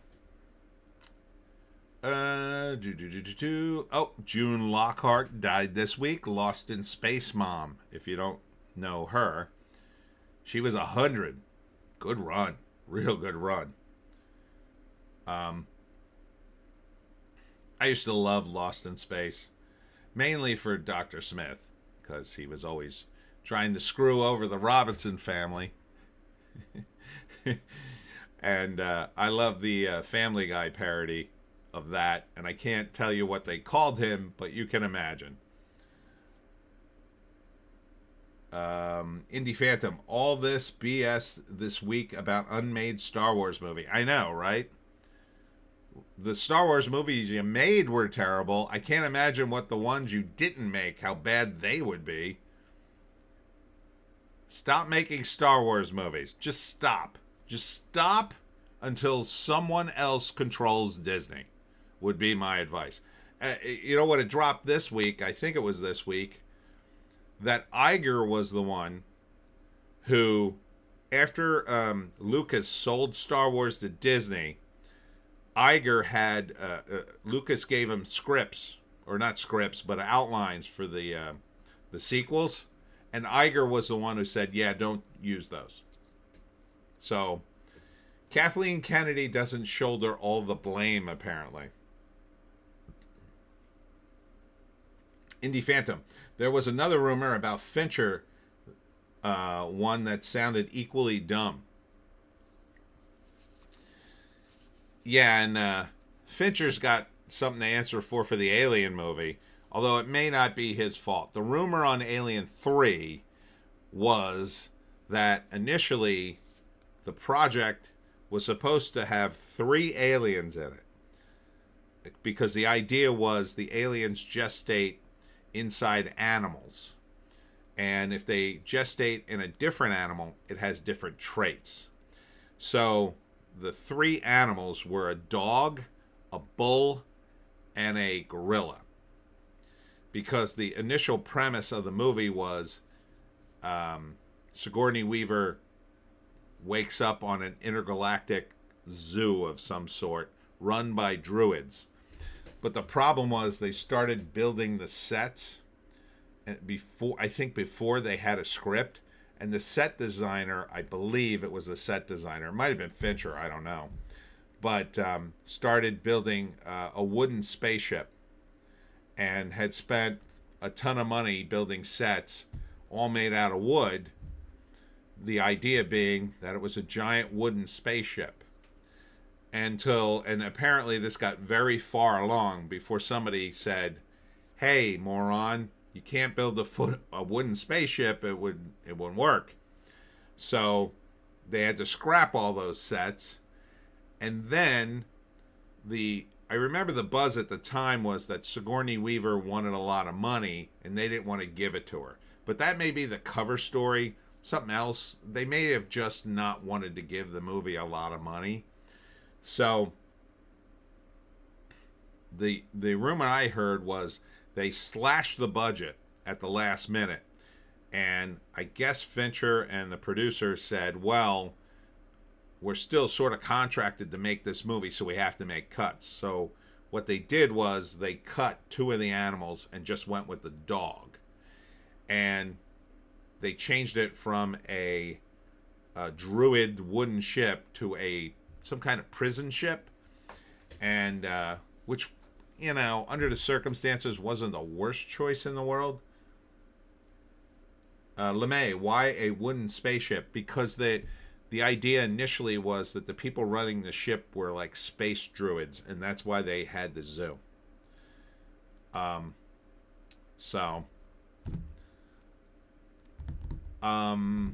And I know, and the weird thing was they put the toys of the bull and the gorilla aliens on the market. So I guess they had already designed them so far ahead of time and already pushed them through the company that licensed it. They were for sale. I remember seeing those and going, these weren't in the movie.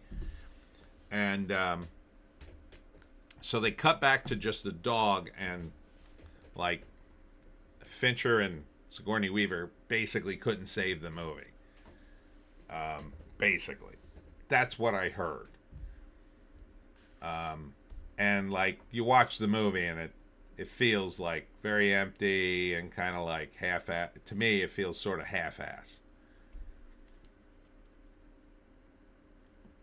Guillermo del Toro says he'd rather die than use generative AI in his films. Not interested.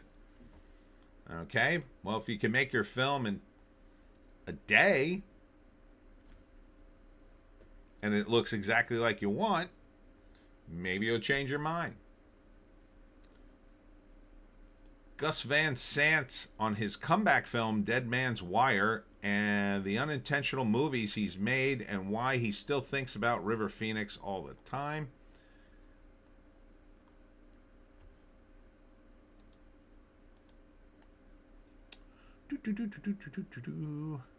More on the terrible box office. Gavin Newsom says he's considering a 2028 presidential campaign. I'd be lying otherwise. As long as you're breathing oxygen, you're probably lying, dude. I mean, how is this a shock to anyone? Ants literally know you're running for president, dude. Ants. My dog knows that you're running for president. I mean, anyone who's ever met you or seen you knows you want to run for president. These guys, they have no sense of themselves, I think. Anne Rice's Talamasca is another disappointing entry in AMC's Immortal Universe TV review. Oh, jeez.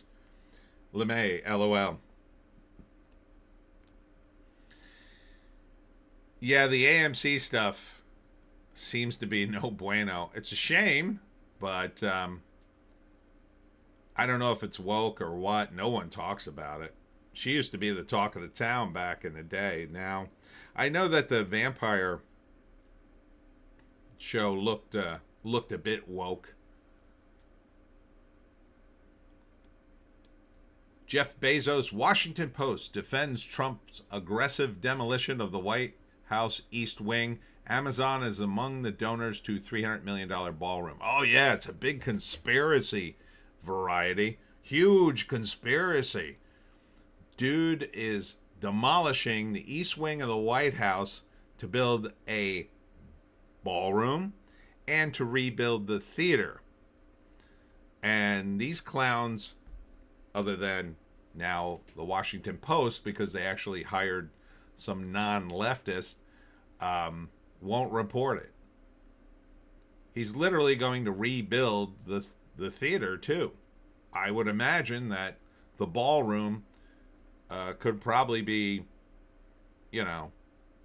converted to the theater with the push of a couple of buttons if you built it right? You could have, a bunch of seats that sink into the floor and wood floor that goes over it. Something like that.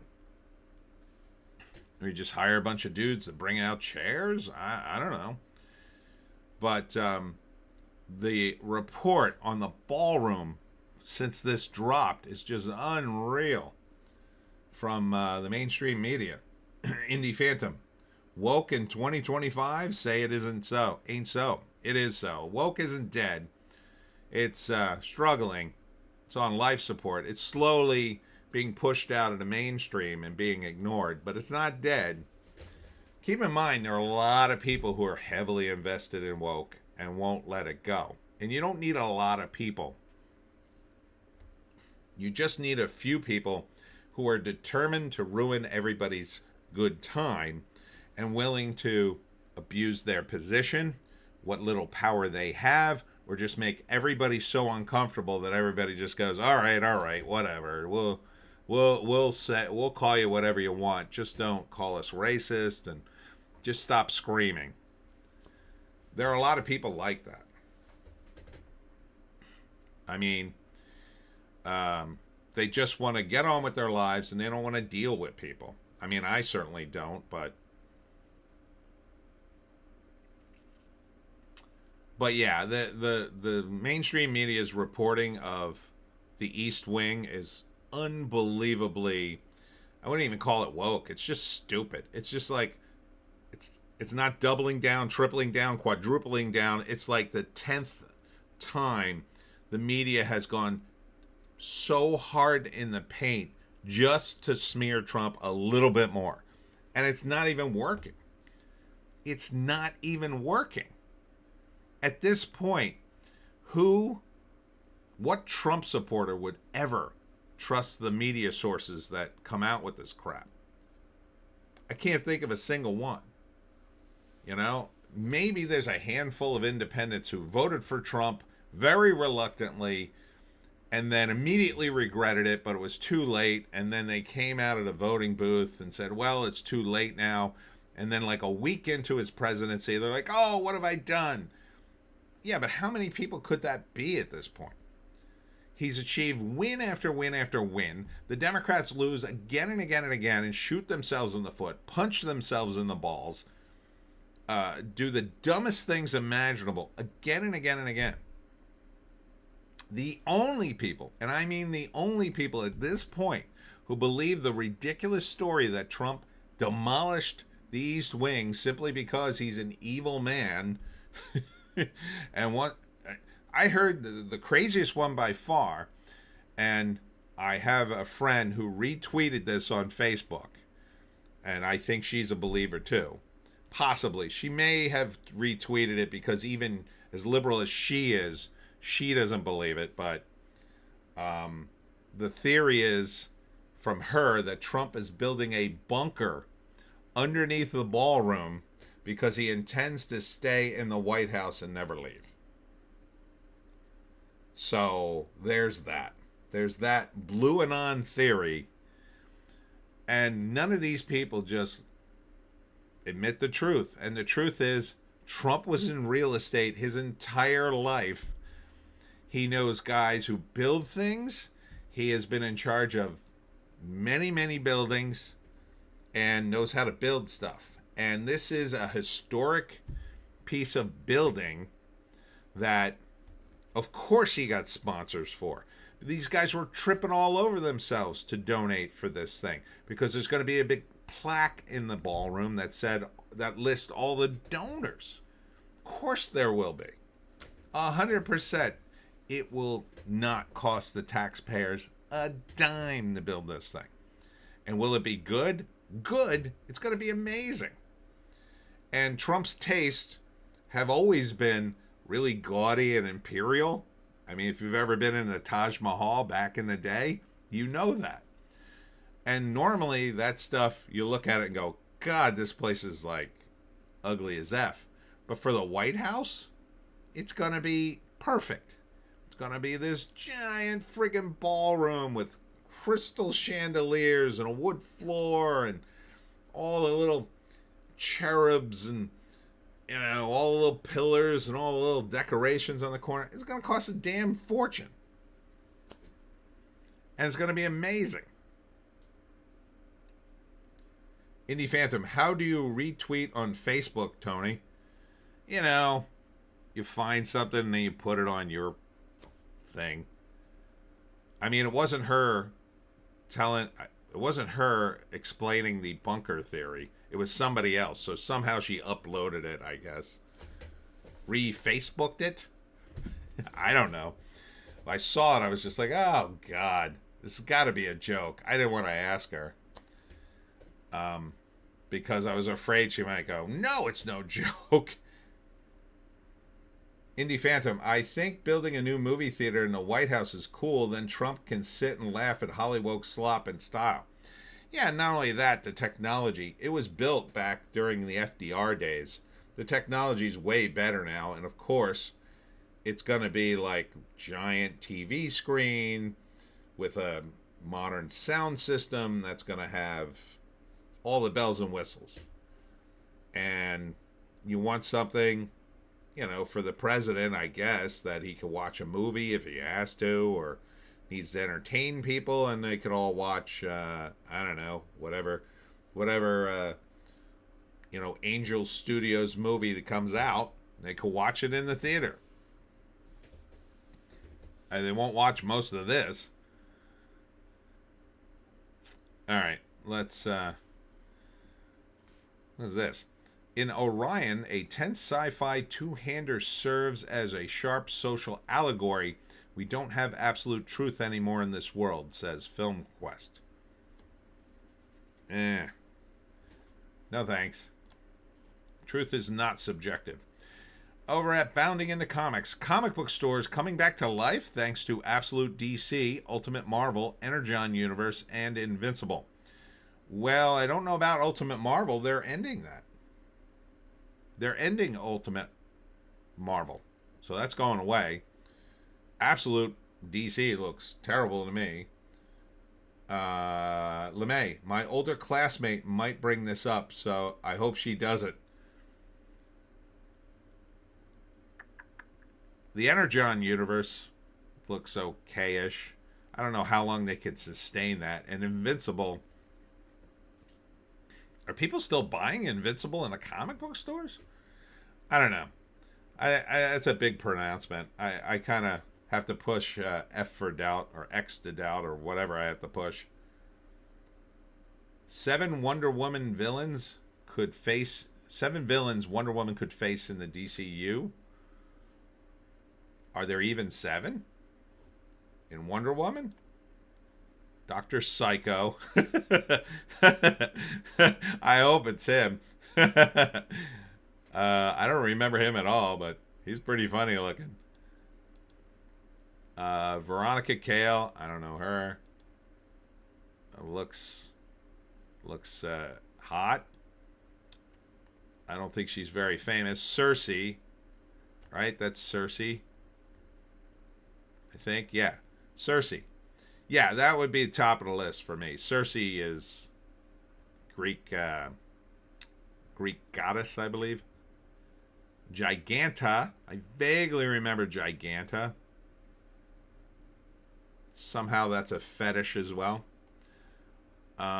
Silver Swan. Don't know him. Firstborn. Vaguely remember this dude.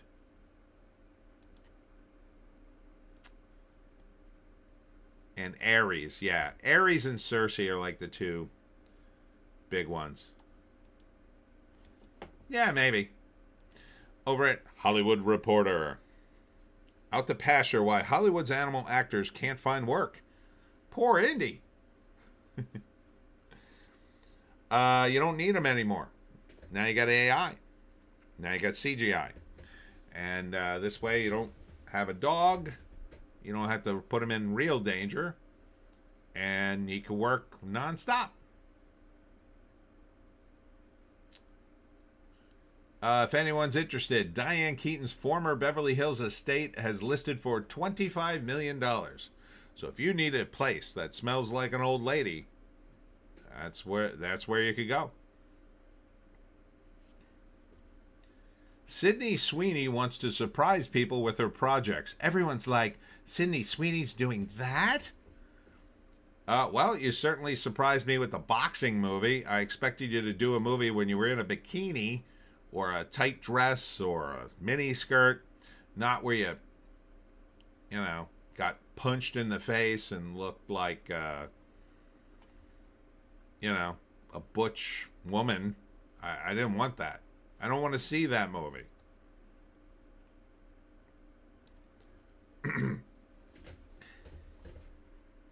Let's see.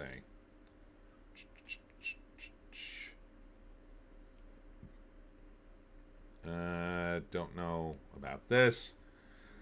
Oh, here's a hilarious headline. Kamala Harris says she's not done with politics. Please, God, please, God, please. Please let this happen. Please let this debate happen. Oh, let's all pray that this debate happens. Because it would be so friggin' hilarious to watch this woman argue with Gavin Newsom and watch them both tear each other apart. I mean, that would be incredible. And whatever other Democratic clown lines up. Indie Phantom. Indie got work. I used to love the animal-centric flicks as a kid. Oh, Heavenly Dog is freaking great. Indie Phantom. Yes, Kamala needs a run. Oh, how great would this be? Because she's still in the lead in a lot of polls. That's the only reason. The reason is not that Kamala's great. The reason is the Democratic bench is so thin and so bad. Kamala's the only one people remember. And they pushed her too hard. So now, LeMay, I'm speaking.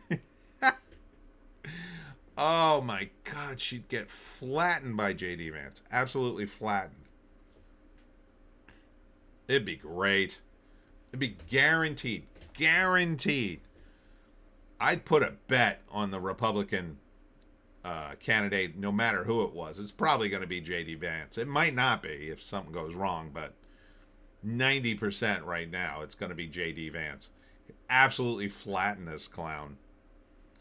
she would get wrecked, and it would be great. They should let her do it. They should let her run. And I don't know what, insane donor would give her money again, though. She hasn't even paid off her campaign from last time. That's still in debt. They are still trying to raise the money for her campaign. I don't know why she's not on the hook for it. If she overspent, she should be the one on the hook. Or the DNC should be. Either one. And if you can't manage your own damn campaign funds, how are you supposed to manage a country? But I would love it. At least if she is in the debate with Gavin, maybe Gavin would then beat her to a pulp in the, figuratively speaking, in the debate. But who else? I mean, you got Pete Buttigieg. He could do it, but I don't think he's dumb enough to run. He's actually smart. I do think the DNC should have backed him rather than Biden, but I mean, I think he still would have lost, but he would have lost a lot, less. Although, they fixed it for Biden, maybe they could have fixed it for him. I don't know. The word is they wouldn't have come out. They came out for Biden like the donors did because they knew Biden would be, half asleep and dead. So I don't think Buttigieg will run. He's just too smart. He's just gonna be like, no, I'll get crushed, and he doesn't want to go through that again. I think, right, Joan? All right. While you guys think of hilarious memes for Kamala Harris, I'm gonna quick take a bathroom break. Joan, you're in charge. Entertain. Oh, hold on. There you go. There you go. Entertain. Be a good girl and entertain.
All right, Joan.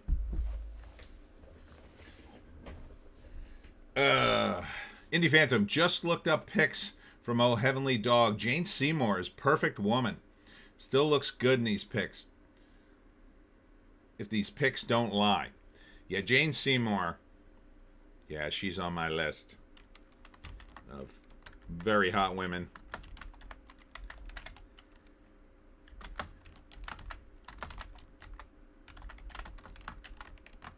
Let's see.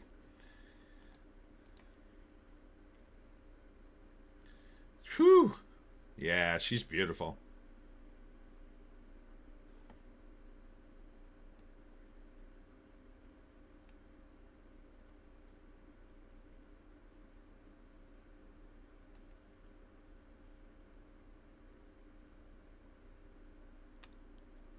Let's see Jane Seymour today. This one looks like a current one. Live and Let Die. This is her on the set of Live and Let Die. And I guess this is her today. I mean, she's up there. '74. Wow.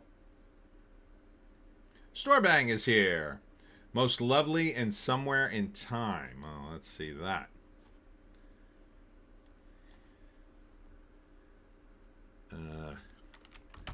Jane Seymour. Is that the one with Christopher Reeves? I think it is.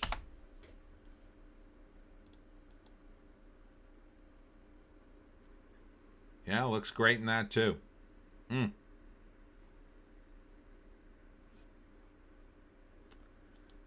She's just, got great genetics. That's what it all boils down to. Yeah, it is Christopher Reeves. Indie Phantom, they showed old Heavenly Dog in our school when I was in grade 5. Then her boobies showed up in the tub. LOL, I had seen it already, but I give props to the school for not shutting it off. Wow. They didn't play it for the next afternoon class, though. Oh, man. They must have been like, oh, shoot. Was that a kid's movie? What did they rate that movie? I remember when it came out, but I don't remember seeing it. Oh, Heavenly Dog. There it is.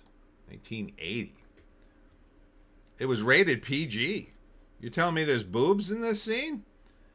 I can't show the trailer. I get flagged. Huh. A PG movie with boobs? Normally, boobs get you an R rating, like, automatically. A murdered detective must avenge his murder after he's reincarnated as a dog.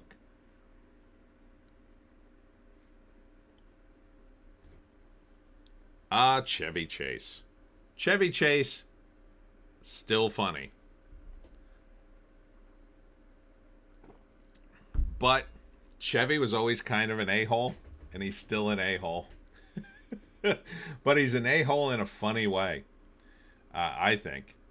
And Indie Phantom, I think it was PG. That was back when our school ordered in actual prints. Oh, wow. That's funny. I was too old to get the teacher that would just play a movie for the class. Plus, I tended to be in the advanced classes where we actually did schoolwork, not the like average classes where, when I was a substitute teacher in the 90s, that's when I would have classes where the instructions would be play movie, and the class would just watch part of a movie while I was sitting around. Indie Phantom, oh yeah, they had boobs even in a couple of G flicks. If the nudity wasn't considered big sexual. I think IMDb parents' guides should confirm. Interesting. So you can have boobies in a movie. Well, that's another reason to have boobies. Won't even change the ratings of your movies. And if you already got an R-rated movie, why not have them? People. Bunch of damn prudes in the movie industry. Now I lost my place. Where was I? So Jane Seymour. Hold on. It was Hollywood Reporter. I think we were done anyway. Bleeding Fool.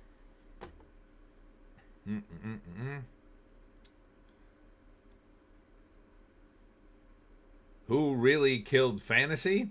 Probably some of it's got to be at the feet of George R.R. Martin for not finishing his damn book. Oh no, Michael J. Fox blames President Trump for what he calls America's bully culture. Oh man, I did not need to hear his politics. I really didn't. Michael, I went like 40 years without knowing if you were a Republican or a Democrat. now.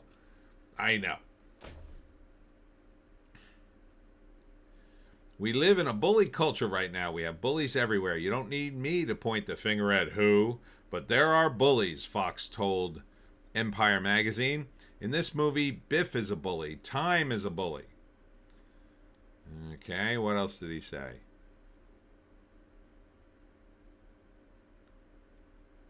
For me personally, Parkinson's is a bully. I think you're taking this metaphor a little too far. While Fox did not name names in this particular interview, his past comments have drawn clear parallels between the character Biff and President Trump. Well, it's true. I mean, in the movie, you kind of get that vibe.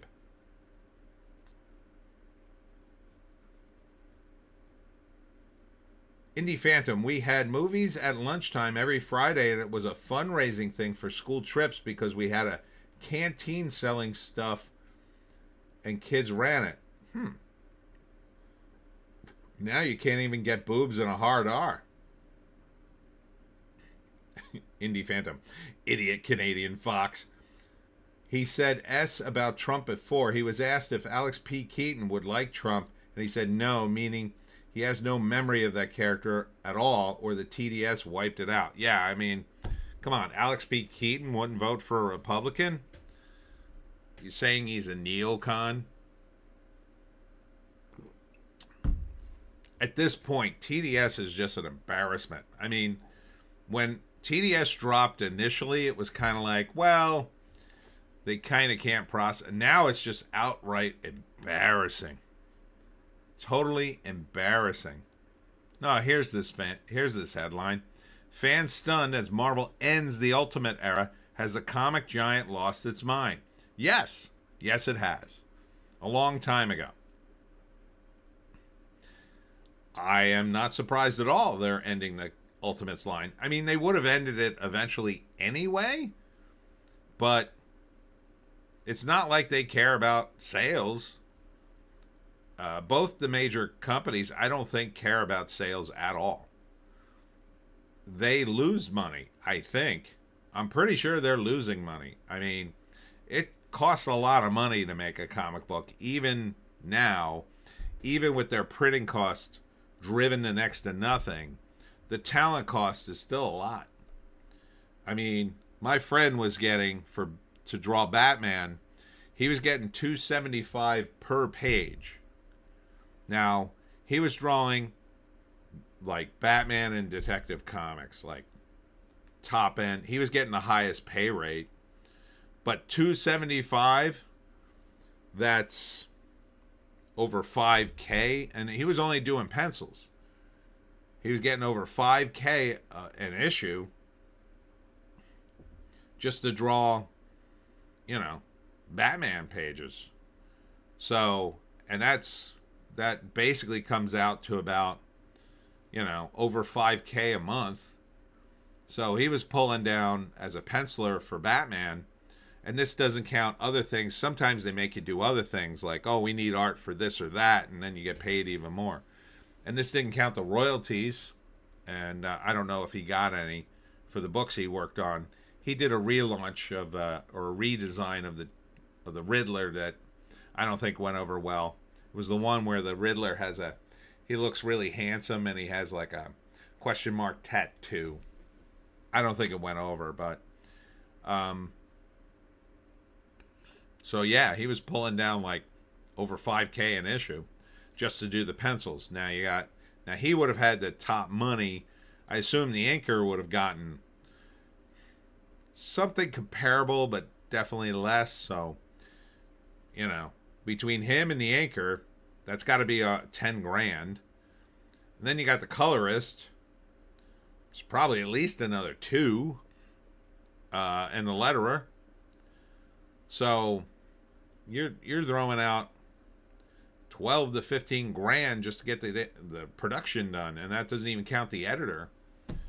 And so the book, it's no wonder these books cost $4 or $5 now. Although when he was doing it, it was still around $3, I think.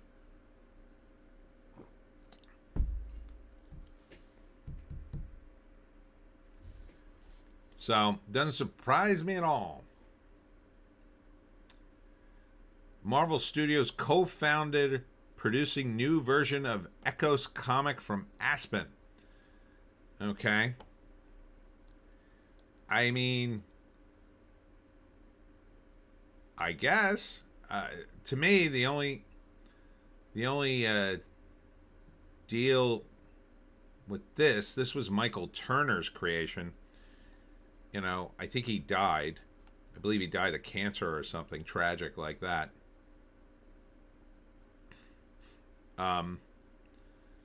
But like the character in my mind only did well because of Turner's art.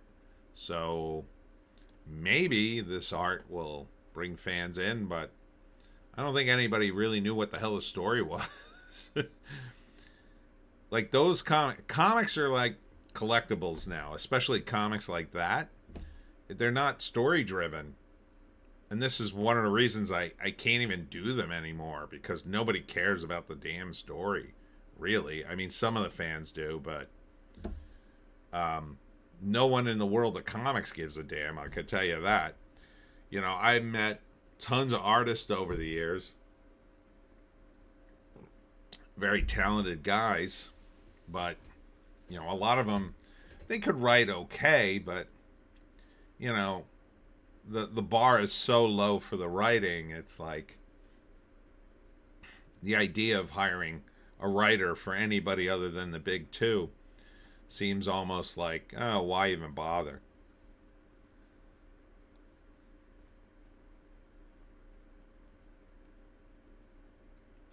What else?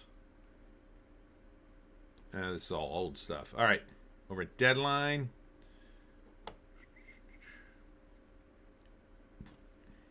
Oh boy, I forgot. There was a big scandal this week. I got to remember that. I was reminded because this said NAB focus, and the gambling scandal was the NBA. And yeah, apparently a bunch of mob guys were running poker games with either an NBA legend or an NFL legend and robbing guys blind. What a week, WBD week, as bidders circle Paramount's shock and awe signals a new media age. So yeah, it looks like Warner Brothers Discovery will eventually be sold. Netflix has basically bowed out. Trump is pushing for Paramount and Skydance to buy it. I think he wants an alternative to Disney, is my thinking. He's trying to push it and signal that, yeah, I mean, Comcast is apparently in the mix, but I haven't heard anything from them. I don't think Apple TV is even in the mix.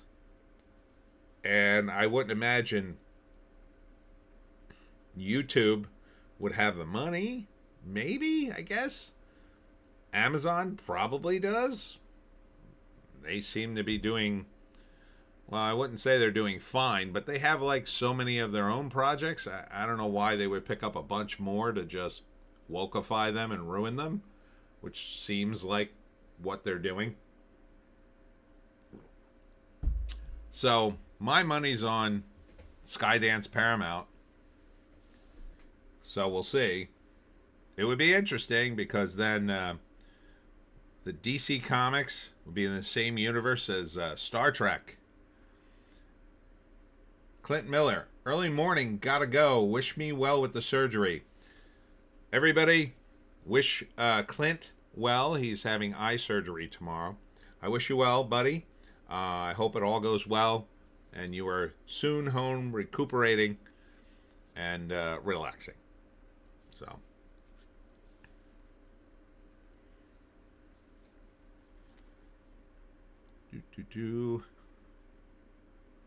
Yeah, so I'm betting on Skydance winning that bid. I think it's just a matter of getting Zaslav, the CEO of Warner Brothers, just to agree to it. I think he's trying to push for more money. Clint Miller says, "Thank you all."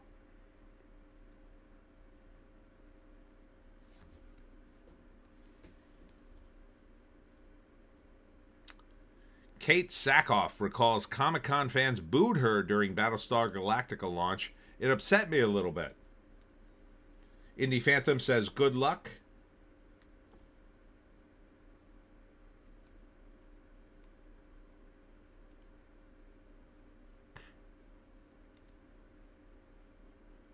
Clint. Yeah, he put Will and then he changed it to Clint. LeMay says, I'll pray for a swift recovery. That's nice. RuPaul's Drag Race, Sasha Colby postpones tour dates. Oh no! I need to listen to my body and spirit. Oh no! What will we do? Indie Phantom, I would boo her. Laugh Factory Chicago manager arrested by feds for interfering with an immigration operation. I think this guy threw a water bottle at an ICE agent. Can you imagine being that arrogant in your beliefs that you would just hurl something at a law enforcement official? Like, I can't even imagine doing that. Like, oh man, those ICE officials make me so angry. Well, I got this water bottle. I might as well just hurl it at them to show them I mean business. Like, you're out of your mind, dude. He's facing 8 years in prison for that. He's not going to do that, but that's like arrogance, man. I'm glad they arrested him, though. And maybe it'll give him a wake-up call. Jesus, dude. What are you thinking? You don't throw a bottle at an ICE agent or cop or anybody like that. No. Hey, unless you're in Portland, they ain't gonna let that go. Oh man, I can't even imagine doing that. You know what the Stadies would do to me if I threw a water bottle at them? They'd beat the hell out of me, leave me in the pines somewhere. I had a friend. He wasn't really a friend of mine, but I knew him, and he told me how he got beat up by the cops, but he was being a total knucklehead. Him and his friend got really high and went up to North Philly, and they were looking for more pot, and they picked up this girl who, of course, turned out to be a prostitute, like he didn't know.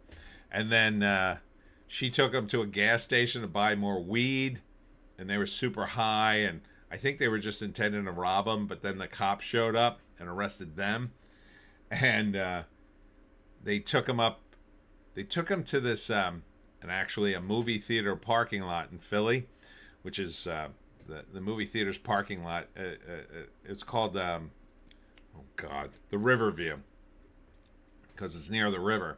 But the parking lot's underneath like a off-ramp, sort of, a big highway is above it. So it's super dark and like ominous underneath there. And they just took him to an empty parking lot and beat the crap out of him and left him there.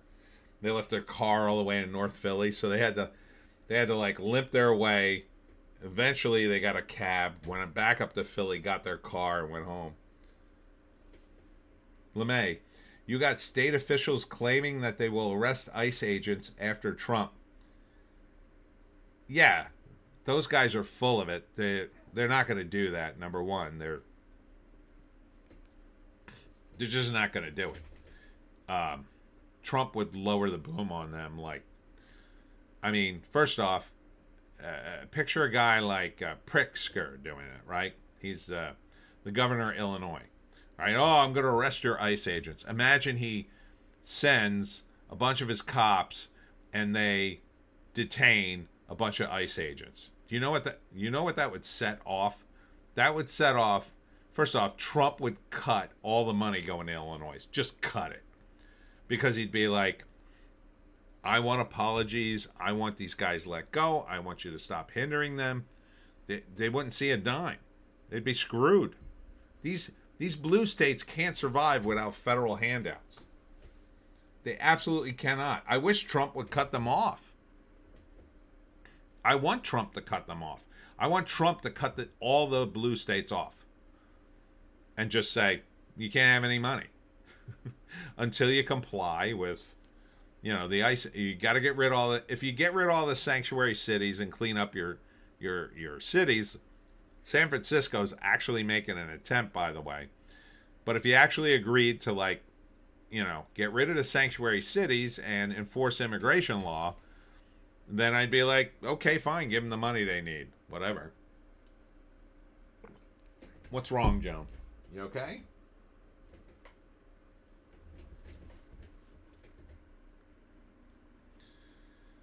I think it's full of S.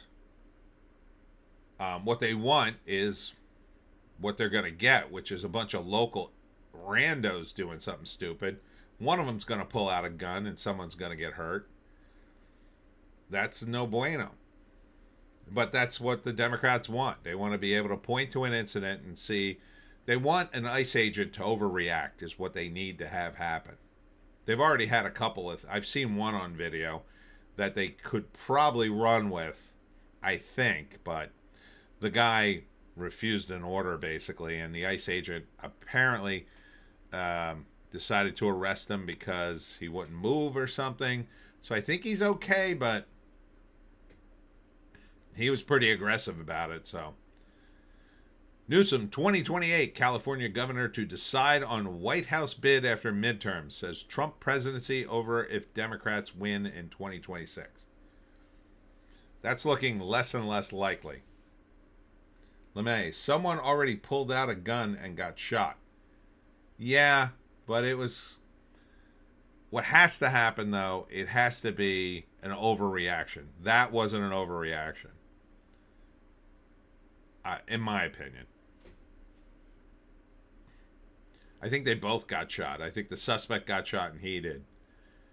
Here you go. Yorgos Lanthimos needs a little break from filmmaking after Begonia. Hold me to it. Okay. Everybody hold Yorgos here to it. Take a little break. I'm thinking 50, 60 years. That ought to do it.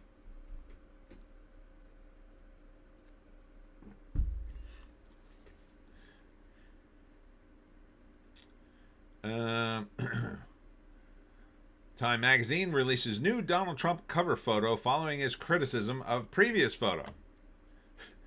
Is anybody still reading Time magazine? You think they'd let you click the photos. Yeah, the one on the left is terrible. Trump complained about it. And the one on the right looks nice. I mean, either way, they're probably both heavily criticizing him. This is probably a way for Time magazine to actually sell a couple extra magazines. So I could be like, oh, I got both covers.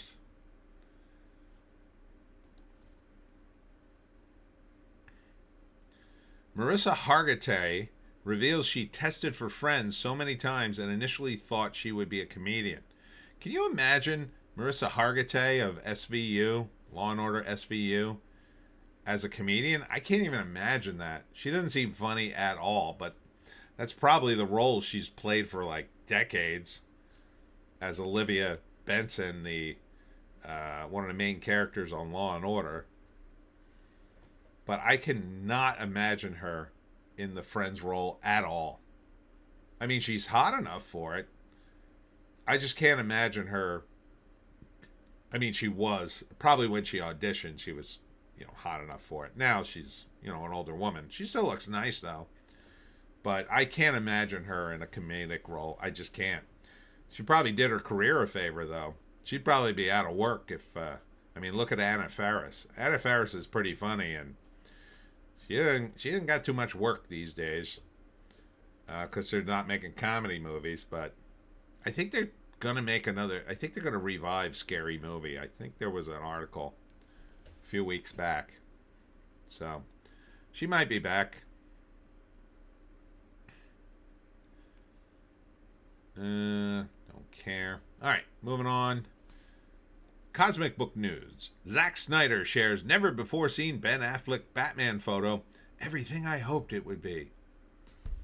Okay. Are we still doing this? It's over, Zack. It's over. Although James Gunn, it's also over too. James Gunn's days are numbered. Trump favors Skydance to buy WBD. Scoop confirmed. And James Gunn is probably out if that happens. So, I don't think they would go back to Zack Snyder, do you? Why go back to him? They would go with someone new. Come on. His movies were, yeah, they made a little more money, but they weren't all that great. I think it would be dumb to go back to Zach. They need to just shelve everything now. They need to shelve it for like 20 years.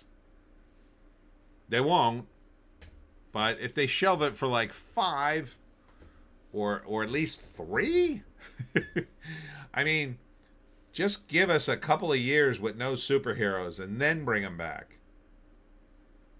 I don't know what you guys are going to make, though. You don't seem to know how to make anything. Superman tops Black Adam after a full week on Nielsen, outperforms Marvel. Yeah, like a week ago, it was Superman didn't even do as well as Black Adam and Marvel. Now it's like, oh, yes, he did.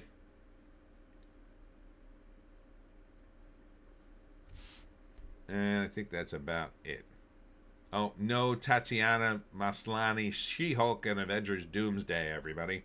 Oh, no. Yeah, they ditched her and Brie Larson. So no Captain Marvel, no She-Hulk for Doomsday.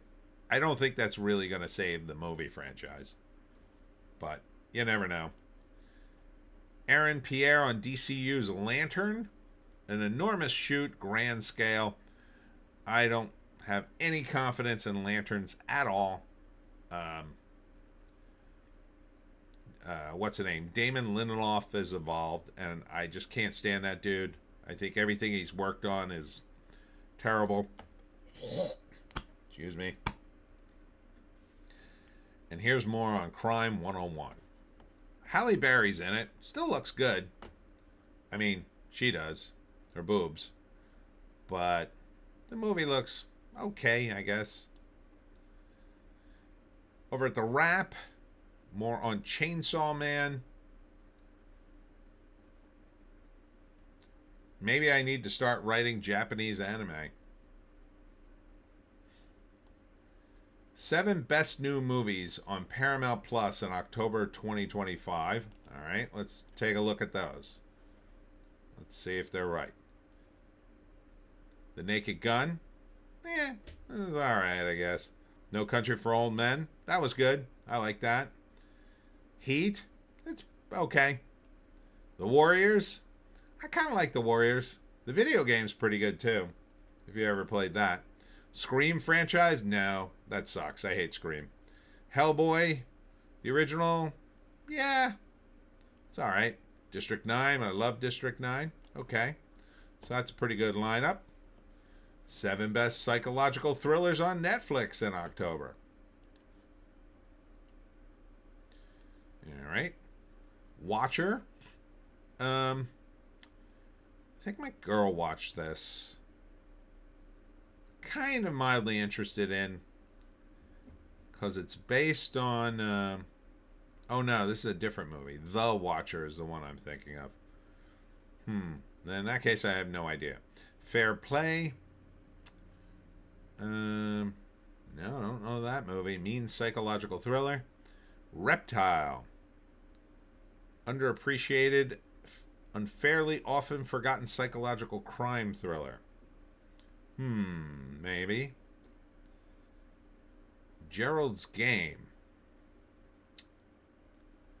A terrifying psychological thriller based on Stephen King's 1992 novel. I'm out. Windfall. There's Jesse Plemons. Okay. Co-written by Seven screenwriter Andrew Kevin Walker. Follows a wealthy CEO, Jesse Plemons, and his wife, Lily Collins, whose vacation is disrupted by a burglar, Jason Segel, who takes them hostage and demands a large sum of money in exchange for their freedom and lives. I think I vaguely remember that movie. Donnie Darko. I don't know, man. It's weird. I'll give you that. I can't tell you if it's a good movie. I want to say no. Yeah, I want to say no. The Wonder. Okay. based on a 2016 novel by Room author Emma Donoghue. Film follows an English nurse, Florence Pugh, who was sent to a rural Irish village shortly after the country's Great Famine to inspect and observe a local fasting girl who claims to be able to survive without eating. Oh, I think I remember that one too. Vaguely, anyway. LeMay, I thought Donnie Darko was interesting. Yeah, I don't know, it's just kind of weird. It's not satisfying. It's very unsatisfying to me. Trump to increase Canada tariffs by 10% after Ontario Premier Doug Ford's Ronald Reagan ad. Yeah, don't give Trump a reason to slap back at you. Is the lesson there. Princess Di's brother says he cut Rupert Murdoch's name check from her eulogy. Why give him the publicity? Okay. And moving on to That Park Place. Stephen A. Smith claims Trump is behind NBA betting arrest on Disney-owned ESPN TV. FBI director fires back. There's mafia guys involved with this. There's like real made guys involved with this scheme. They're absolutely up to no good, in my opinion. They had special sunglasses, I think, to see through the cards. They had, all the usual stuff when you're cheating in an illegal poker game, I assume.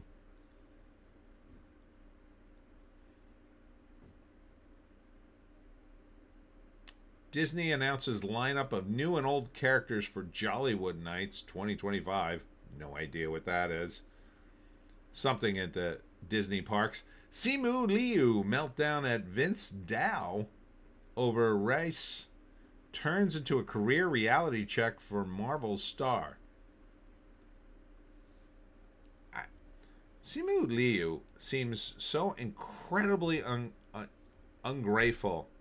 Like, the moment he became a little famous for a movie that, in my mind, really just wasn't what we wanted, it's like, why don't you be a little humble out the gate at least? Like, out the gate, he sounded so arrogant.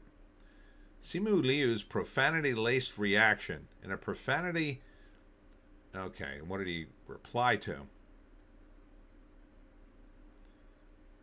The latest Simu drama occurred when Dow commented on a viral post showing a man eating rice with his hands. Dow, who is a Vietnamese and Italian, called the practice gross and barbaric, clarifying that it was not part of his own family's tradition.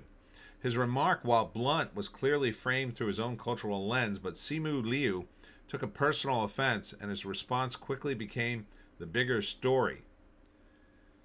In a lengthy, profanity-filled reply, Liu accused Dow of putting his own culture down to try to make himself more palatable to white conservatives. Ah, Jesus, dude. Okay, I don't know Vince Dow, but I immediately support him 100% on this issue.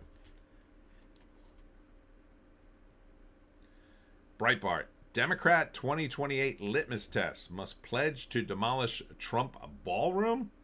That's utterly insane. LeMay, wasn't he the guy that ruined the tea company on the Dragon's Den?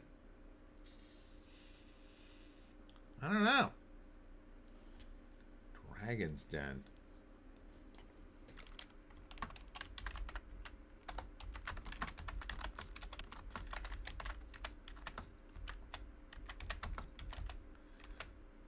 All right, let's see if anything comes up. A Canadian tea company, Bubba, issued an apology after its pitch on CBC Dragon's Den sparked controversy when actor Simu Liu, a Chinese Canadian, raised concerns about cultural appropriation. Yep, it looks like it was him. Dude, don't you have anything better to do with your time? Oh, Hit the wrong thing. All right.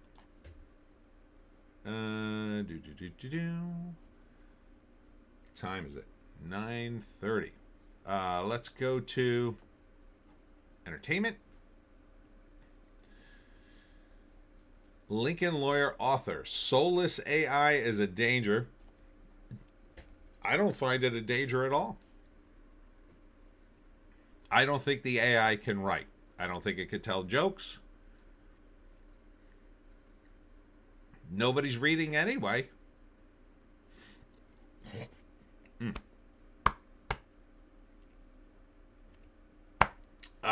Sorry. Phlegmy tonight. Yeah, no one's reading anyway. So, who are they really competing with? Are they competing in the big world of books that no one reads? Have you been to a bookstore? There are hundreds and hundreds of books. They don't sell them. They end up, I think, sending them back 9 times out of 10.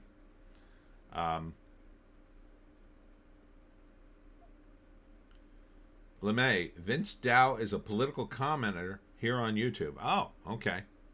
Well, I'm all for him now. What's wrong, Joan? Oh, little Jones. Looking forlorn. Here you go. You sit with me for a while. Yeah, I'm not worried about AI writing at all. I think, here's what I think they're going to do. Studios will absolutely, and the book publishers will do this. They will go to their AI and they will say, AI, write us a book. And I don't know, whatever book, whatever the trend is, they'll tell the AI to write it. And then they'll hire someone like me, and they'll say, we're not hiring you as the writer. We're hiring you as the story editor or consultant. We want you to go through the story and kick it up and make it make sense. But you're not going to get any credit.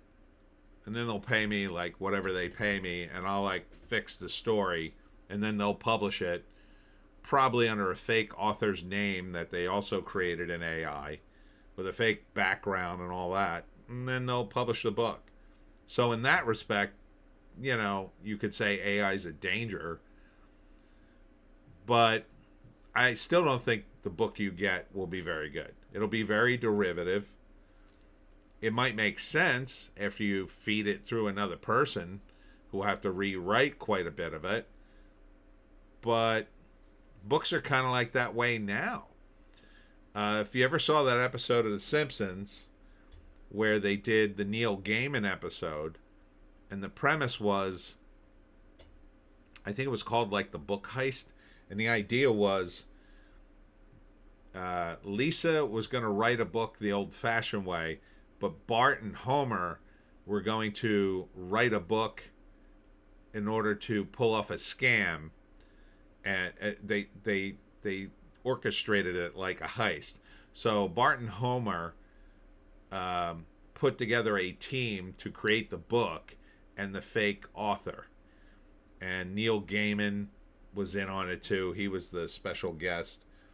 And eventually Lisa completely compromises her principles to, I think, be the author.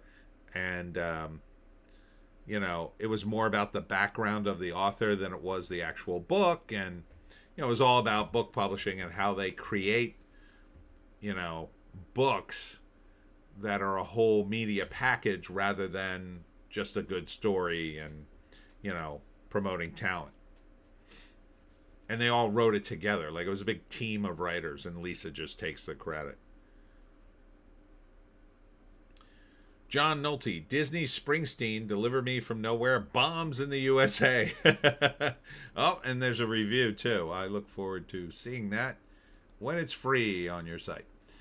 Third guest dies at Disney World in 2 weeks. Oh, my God. Jesus, when did this happen?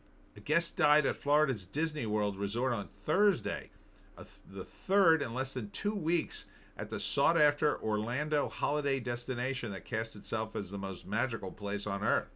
The deceased man was identified as Matthew Cohn, per the Orange County Medical Examiner's Office. His cause of death has yet to be determined or made public.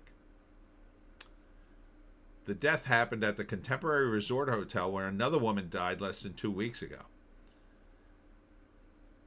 Well, the woman, I know, self-deleted.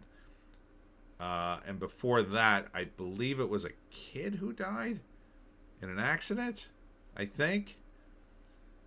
But, I mean, this could have just been an unfortunate heart attack.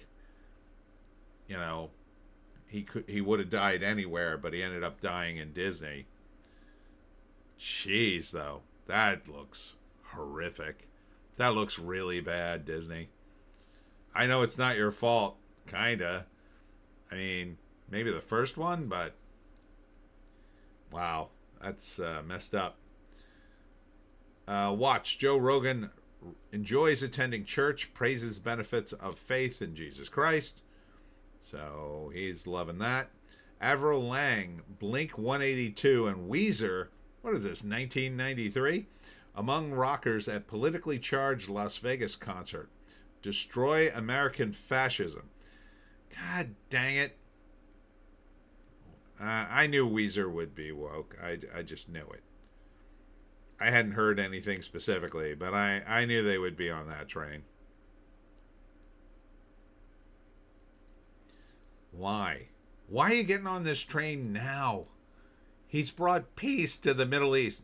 No one thought he could end the war in Gaza. Man, when he ends the war in the Ukraine, that's going to be it, man. It's going to be it. What other wars will be left to end? God, these people. What do you want, Joan? You want to get down? All right, I'm petting you. Just hold still. It's insufferable. Exclusive video. Cheryl Hines reveals to Katie Miller podcast which vaccine she would skip if she were a young mom. I would skip them all. I mean, except the ones that are like 50 years old that people have been taking for decades. Those I probably wouldn't skip, but yeah, I'd skip all the new ones. And I have. I've just been lucky. I mean, the only one I really actually skipped was, you know, the one for a recent medical condition a few years ago. That one, man, it took a lot for me to not take it. I was really on the fence. I was so close to cracking a couple of times. All right, I'm going to put you down, okay? Here you go. Here you go. Here's your bed. Go get a drink. I don't know about you guys, but I had intense amount of pressure to take that thing. Now, fortunately, I didn't have a job that required it. So, I was lucky. Nobody gave a crap about me at my job at the time. But, holy crap, my family really, they were all pressuring me. We really want you to get this. And I was like, I don't really want it. I eventually told them, I want to be the one family member who doesn't take it, because if you all end up under the ground, let's say, because of the vaccine, I have to be around to avenge you. That's what I told them. So far, knock on wood, no one that I am aware of died of that vaccine. Major Hollywood union says Paramount taking over Warner Brothers Discovery would be a disaster as Trump backs the bid. That would be the Writers Guild. And I don't know, why don't you go on strike again? That seems to be all you ever do.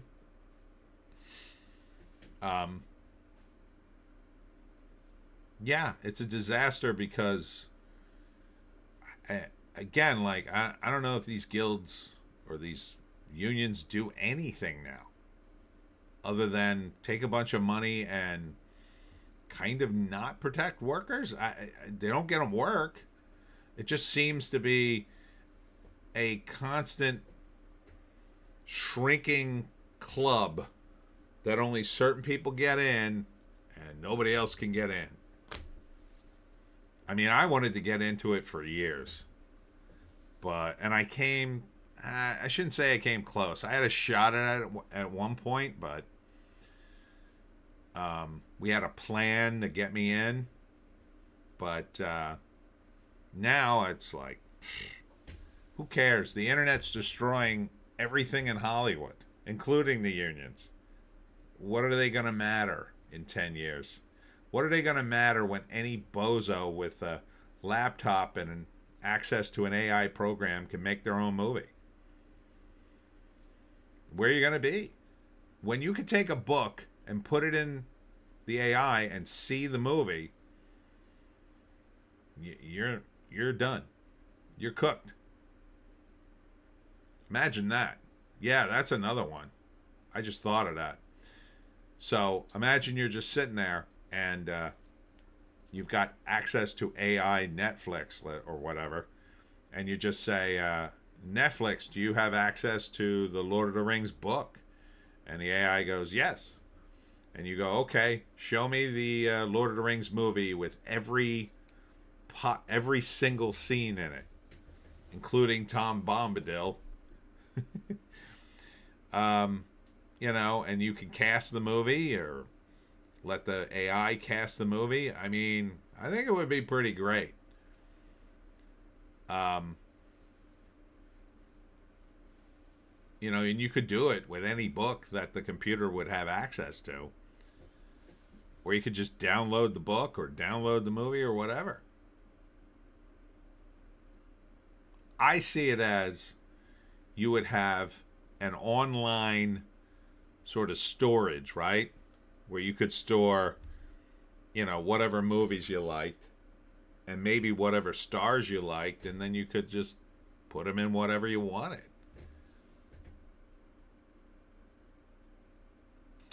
The View blasts Maine Democrat Senate candidate Graham Plattner over his bad guy from Germany tattoo, not just a whoopsie. I agree.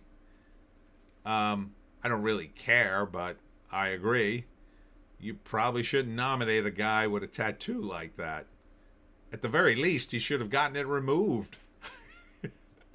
Like, why wouldn't you remove the tattoo? Like, he came out with a statement like, well, I was a Marine and I was drunk and I got this bad guy from Germany tattoo. I mean, at least if you had gotten it removed, you could have said, well, I realized my mistake and got it removed. But, yeah, didn't think to do that, I guess. Jimmy Kimmel claims Christianity has been co-opted and perverted in rant about Trump's illegal immigration crackdown. Yeah, nothing says I know Christianity like a guy who probably hasn't been to church in like decades, I'm guessing. But sure, Jimmy. Sure, Pope Jimmy.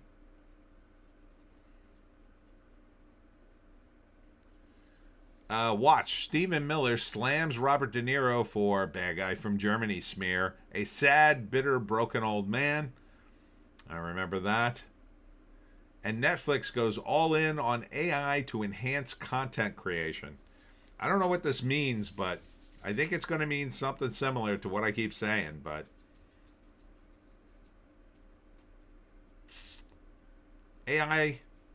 generative AI across its streaming platform to improve various aspects of its service, including recommendation, advertising, and content creation. Another thing they're going to figure out is what you could do with the AI, right? Is you could take an old movie, like, I don't know, like one of the James Bond movies, right? Like Live and Let Die. And you could decide, okay, yeah, you could watch Live and Let Die, but our version's going to have product placement in it, right? And then they go back, the AI goes back into the movie and jams in, like, say, Coca-Cola bottles in the background of a shot. And, like, seamlessly. Or certain cars, right? Like, they change up the cars, or, they put in some piece of technology that probably shouldn't have been there when they made that movie. I bet they do that. Yeah. I bet they do that big time. That'll be hilarious and very annoying. Imagine you're watching a classic movie and something like that happens. You're gonna be pissed. Imagine you're watching like The French Connection, and then like, you know, Gene Hackman speeding around underneath the subway, and he passes by a billboard for like, I don't know, Apple Plus TV or something. You'd be like, what? That would be weird. All right. I'm going to wrap it up here. Well, what did we learn today? Movies are cooked. That's what I learned. Holy crap, are they cooked. I can't think of a worse time in movies at this point. It's just, there's nothing here. At least, like, there are a lot more movies. I mean, you've seen my, some of you have definitely seen my trailer analysis. I have dozens of other trailers. A lot of them don't end up on this list. It's like, why don't you put like 3 times the amount of movies in these theaters? Like, put some more movies in the theaters. Then maybe something will hit. I mean, that's got to be better than what you're doing. Take one theater. I mean, like, I have a theater here that's 16 screens. I said this last week. Take one or two of those screens and just rotate a bunch of different movies in. And then put them on a schedule, put them on your site, put them on your website, and then maybe you get some, I don't know, maybe you get some people in. Why does it have to be the same movie, you know, in every theater for weeks? You might as well mix it up. Or at least have a couple of screens that mixes it up. Especially if you got Tron ass in the theater and it's not doing anything, you might as well pull it off some of the showings and put in something else. Like, none of these movies ever come back from being terrible. Nobody starts like, oh yeah, you know, Tron at first did terrible, and then a couple of weeks in, people just started seeing it, despite all the reviews and people saying it was terrible. That's never happened in the history of movies that I recall. It's only if it's good, then, like, okay, people will go to see it, and it has, like, legs. Like, Superman had legs. Say what you want about James Gunn's Superman, but at least it had legs. It was doing well in theaters for a while. Springsteen, Deliver Me From Nowhere, though. That is surprising. I thought that would be the #1 movie this week. And I thought it would at least crack 10 million, maybe 20. And if it did crack 20, it would have been the #1 movie. But my God, the man's 76 years old. His fans are, you know, not much younger. They got to all be in their 50s and 60s. They're not going to the movies, dude.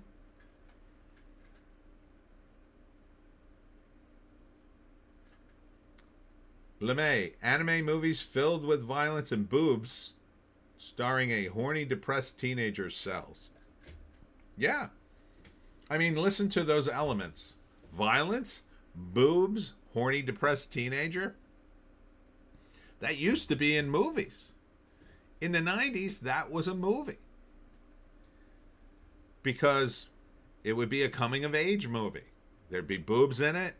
I mean, Superbad was one of those movies. That's the last one I can remember that was any halfway good. People love that movie. Emma Stone was still beautiful. Seth Rogen was still funny. Bill Hader was in it. Yeah, make that movie. But no. I think China really wants to destroy Hollywood because they want to replace it.